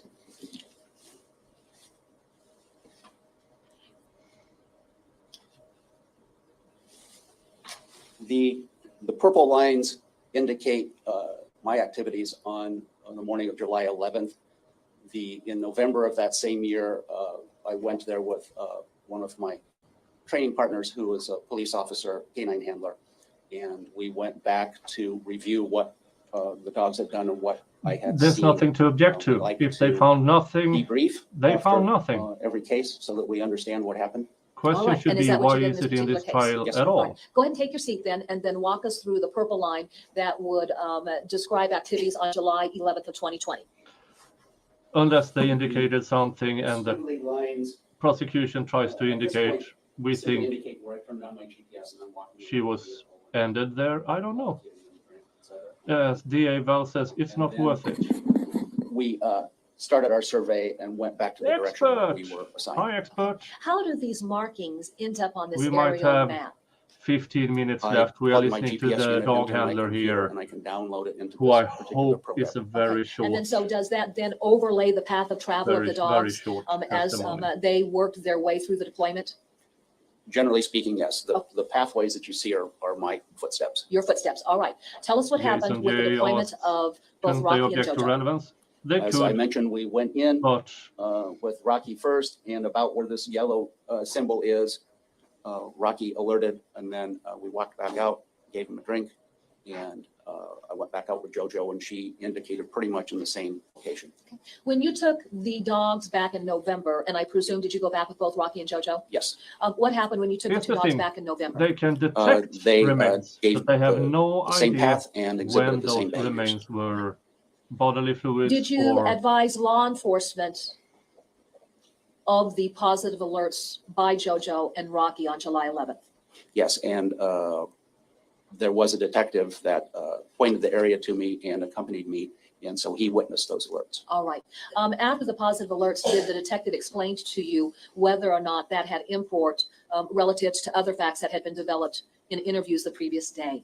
Yes, after the survey was completed, he mentioned that they believed that the person of interest had been in that vicinity. All right. but we Was this know the now only that area that Rocky and JoJo were deployed? On that day, no, ma'am. What other locations did you go to? We went to a storage area a couple of blocks east of there and 1 or 2 blocks north between River Drive and the railroad tracks. I believe the name of the street was Schmidt. Sure. Okay. And there was some storefronts, but behind those structures, there was a large open concrete area with a number of vehicles and trucks and such. Was that the second location you would have traveled to? Yes, ma'am. Did law enforcement explain to you why they were going to that lot where there were trailers and trucks being stored? They mentioned that the person of interest had owned a recreational vehicle that had been parked there. Was the recreational vehicle still in that lot on July 11th when you were taken to that location? No, ma'am. All right. So then describe what happened when you went to that particular lot there on Schmidt Road.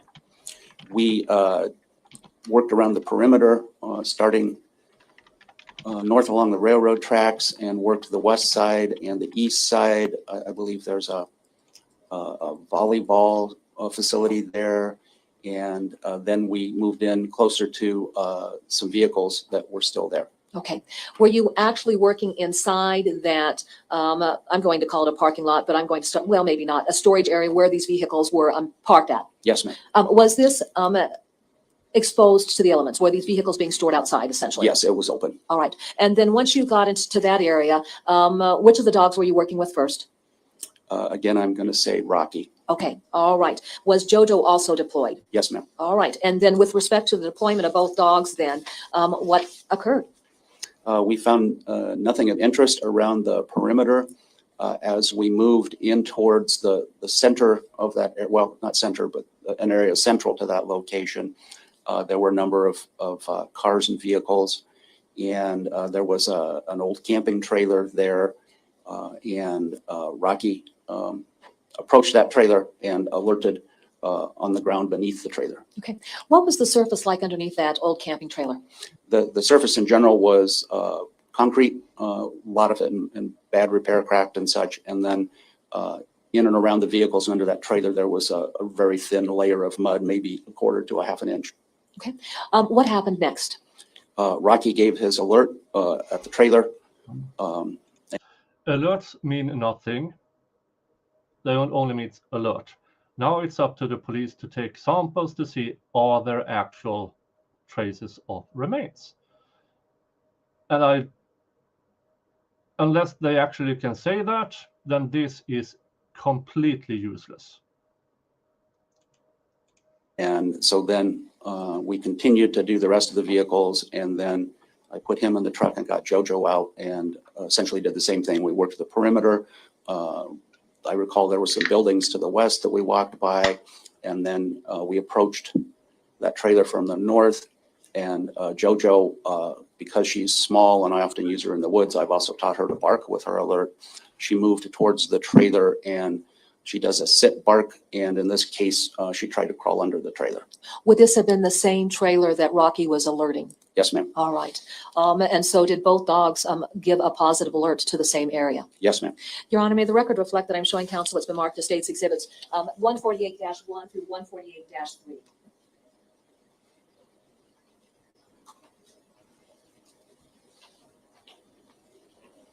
May I approach, Your Honor?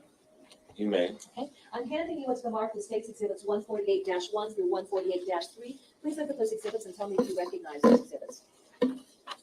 I do, yes. How do you recognize that group exhibit? I remember the trailer specifically and the vicinity in between the vehicles with the mud and the weeds growing. If you could, for a written record, describe the appearance of that trailer. It's apparently an older trailer. It's predominantly white with a red horizontal stripe. There's an entry door in the front half of the trailer that has a padlock on it. Okay, all right. And if you were to identify where JoJo and Rocky alerted to relative to this trailer, would you be able to show us that once we introduce and publish this? Yes, ma'am. Okay. Your Honor, at this time, the state would move to introduce State's Exhibits 148-1 through 148-3. I have no objection. Those exhibits will be admitted. May I publish, Your Honor? You may. Okay.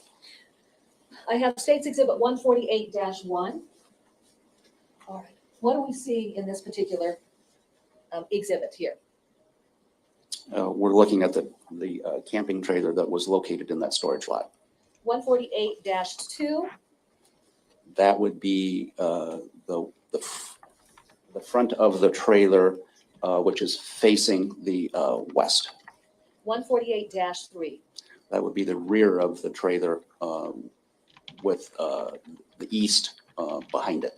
And which of these photographs would best depict the locations where Rocky and JoJo would have alerted to? Probably this one. They both were interested in the rear of the trailer. And then, as I mentioned, the smaller dog tried to crawl under the trailer. All right. With a positive alert, But this is a general parking space for vehicles, not his specifically. And I'm quite sure that the defendant had a motorhome, not a trailer. What? Or did they show? No, not yet. law enforcement officers discuss with you where this particular trailer had been located in relation to the RV and where it had been parked prior to law enforcement removing it? Generally speaking, we're looking at the trailer from the southeast in this photograph. The recreational vehicle was located off the front to the south. So it would have been to the southwest of this trailer. And then as far as your understanding, for distance between the RV and its parked location relative to this trailer, did they give you any perspective of how close the two vehicles were to one another?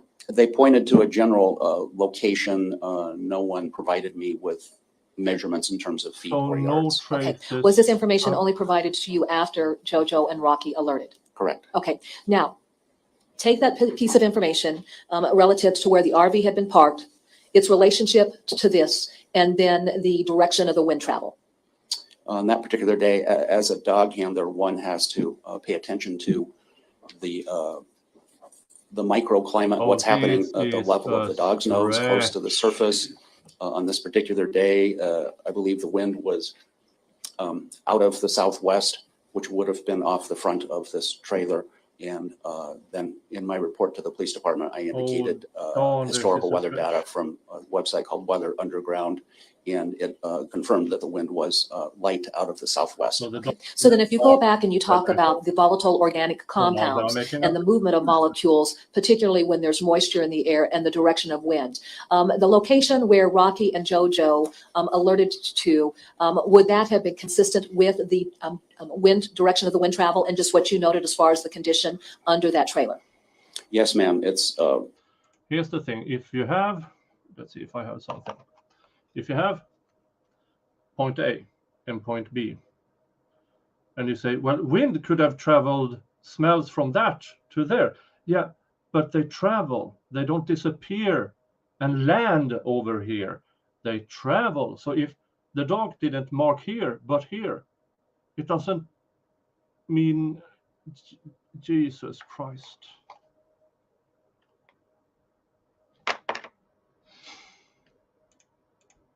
my assessment that molecules of some sort, what VOCs related to humans, Oh, bullshit. may have leaked out of that RV and were Bullshit, blown in bullshit, the general direction of the bullshit. trailer, and some of those stuck in the mud underneath the trailer.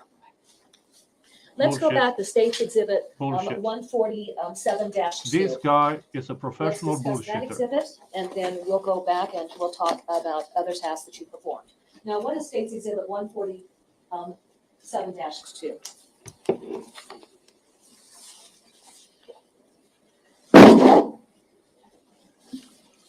Yeah, this is so deceptive. This is not evidence. This is pure bullshit to try to have evidence that Do you have isn't State's there. Exhibit 147-2 in front of you?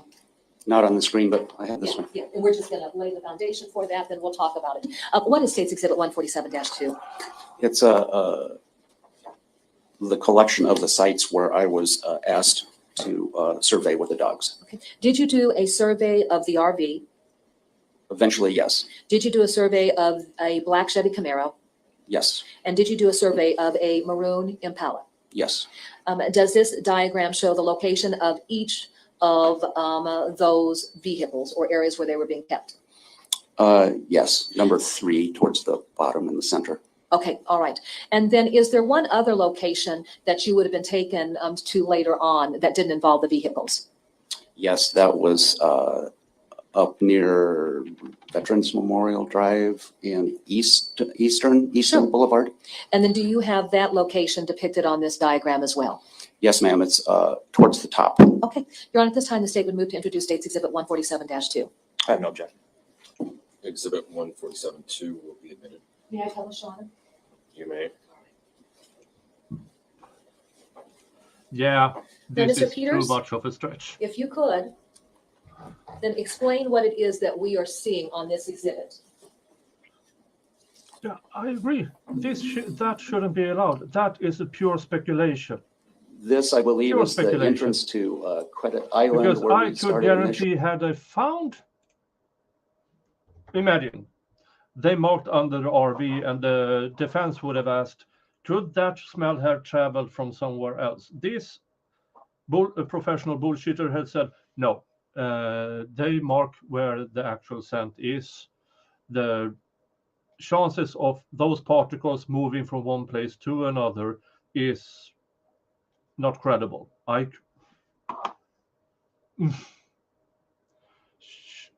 Shady prosecutors.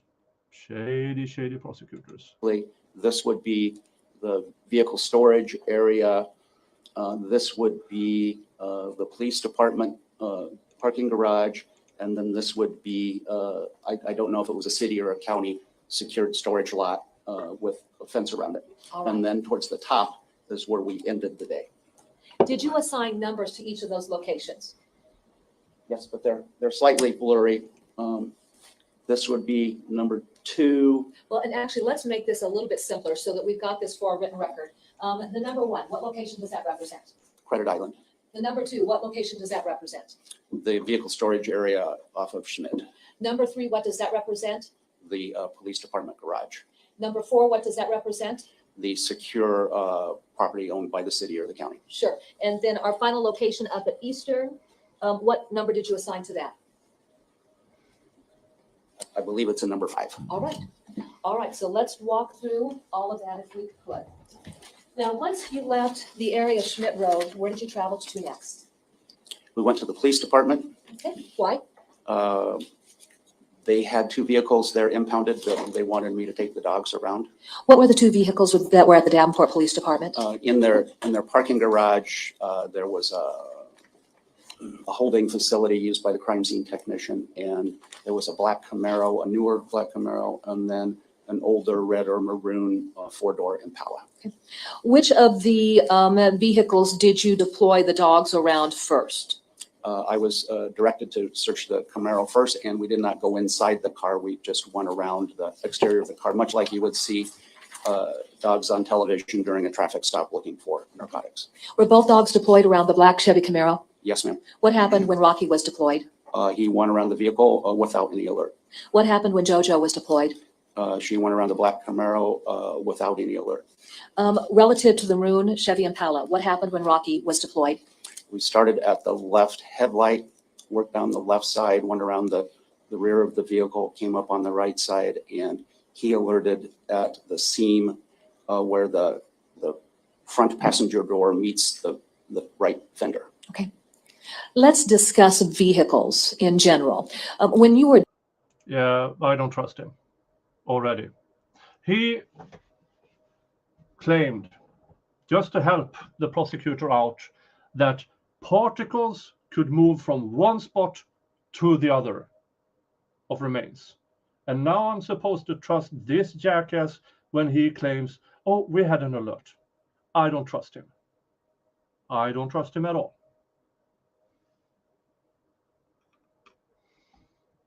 And if I don't trust him, based on what he aided the prosecution with regarding the RV, I don't trust him at all. Not at all. We need something fun instead to end up this stream with. And you were talking earlier about avalanche dog training. So let's just end that stream with what's an avalanche dog? What does it do? And this is a short.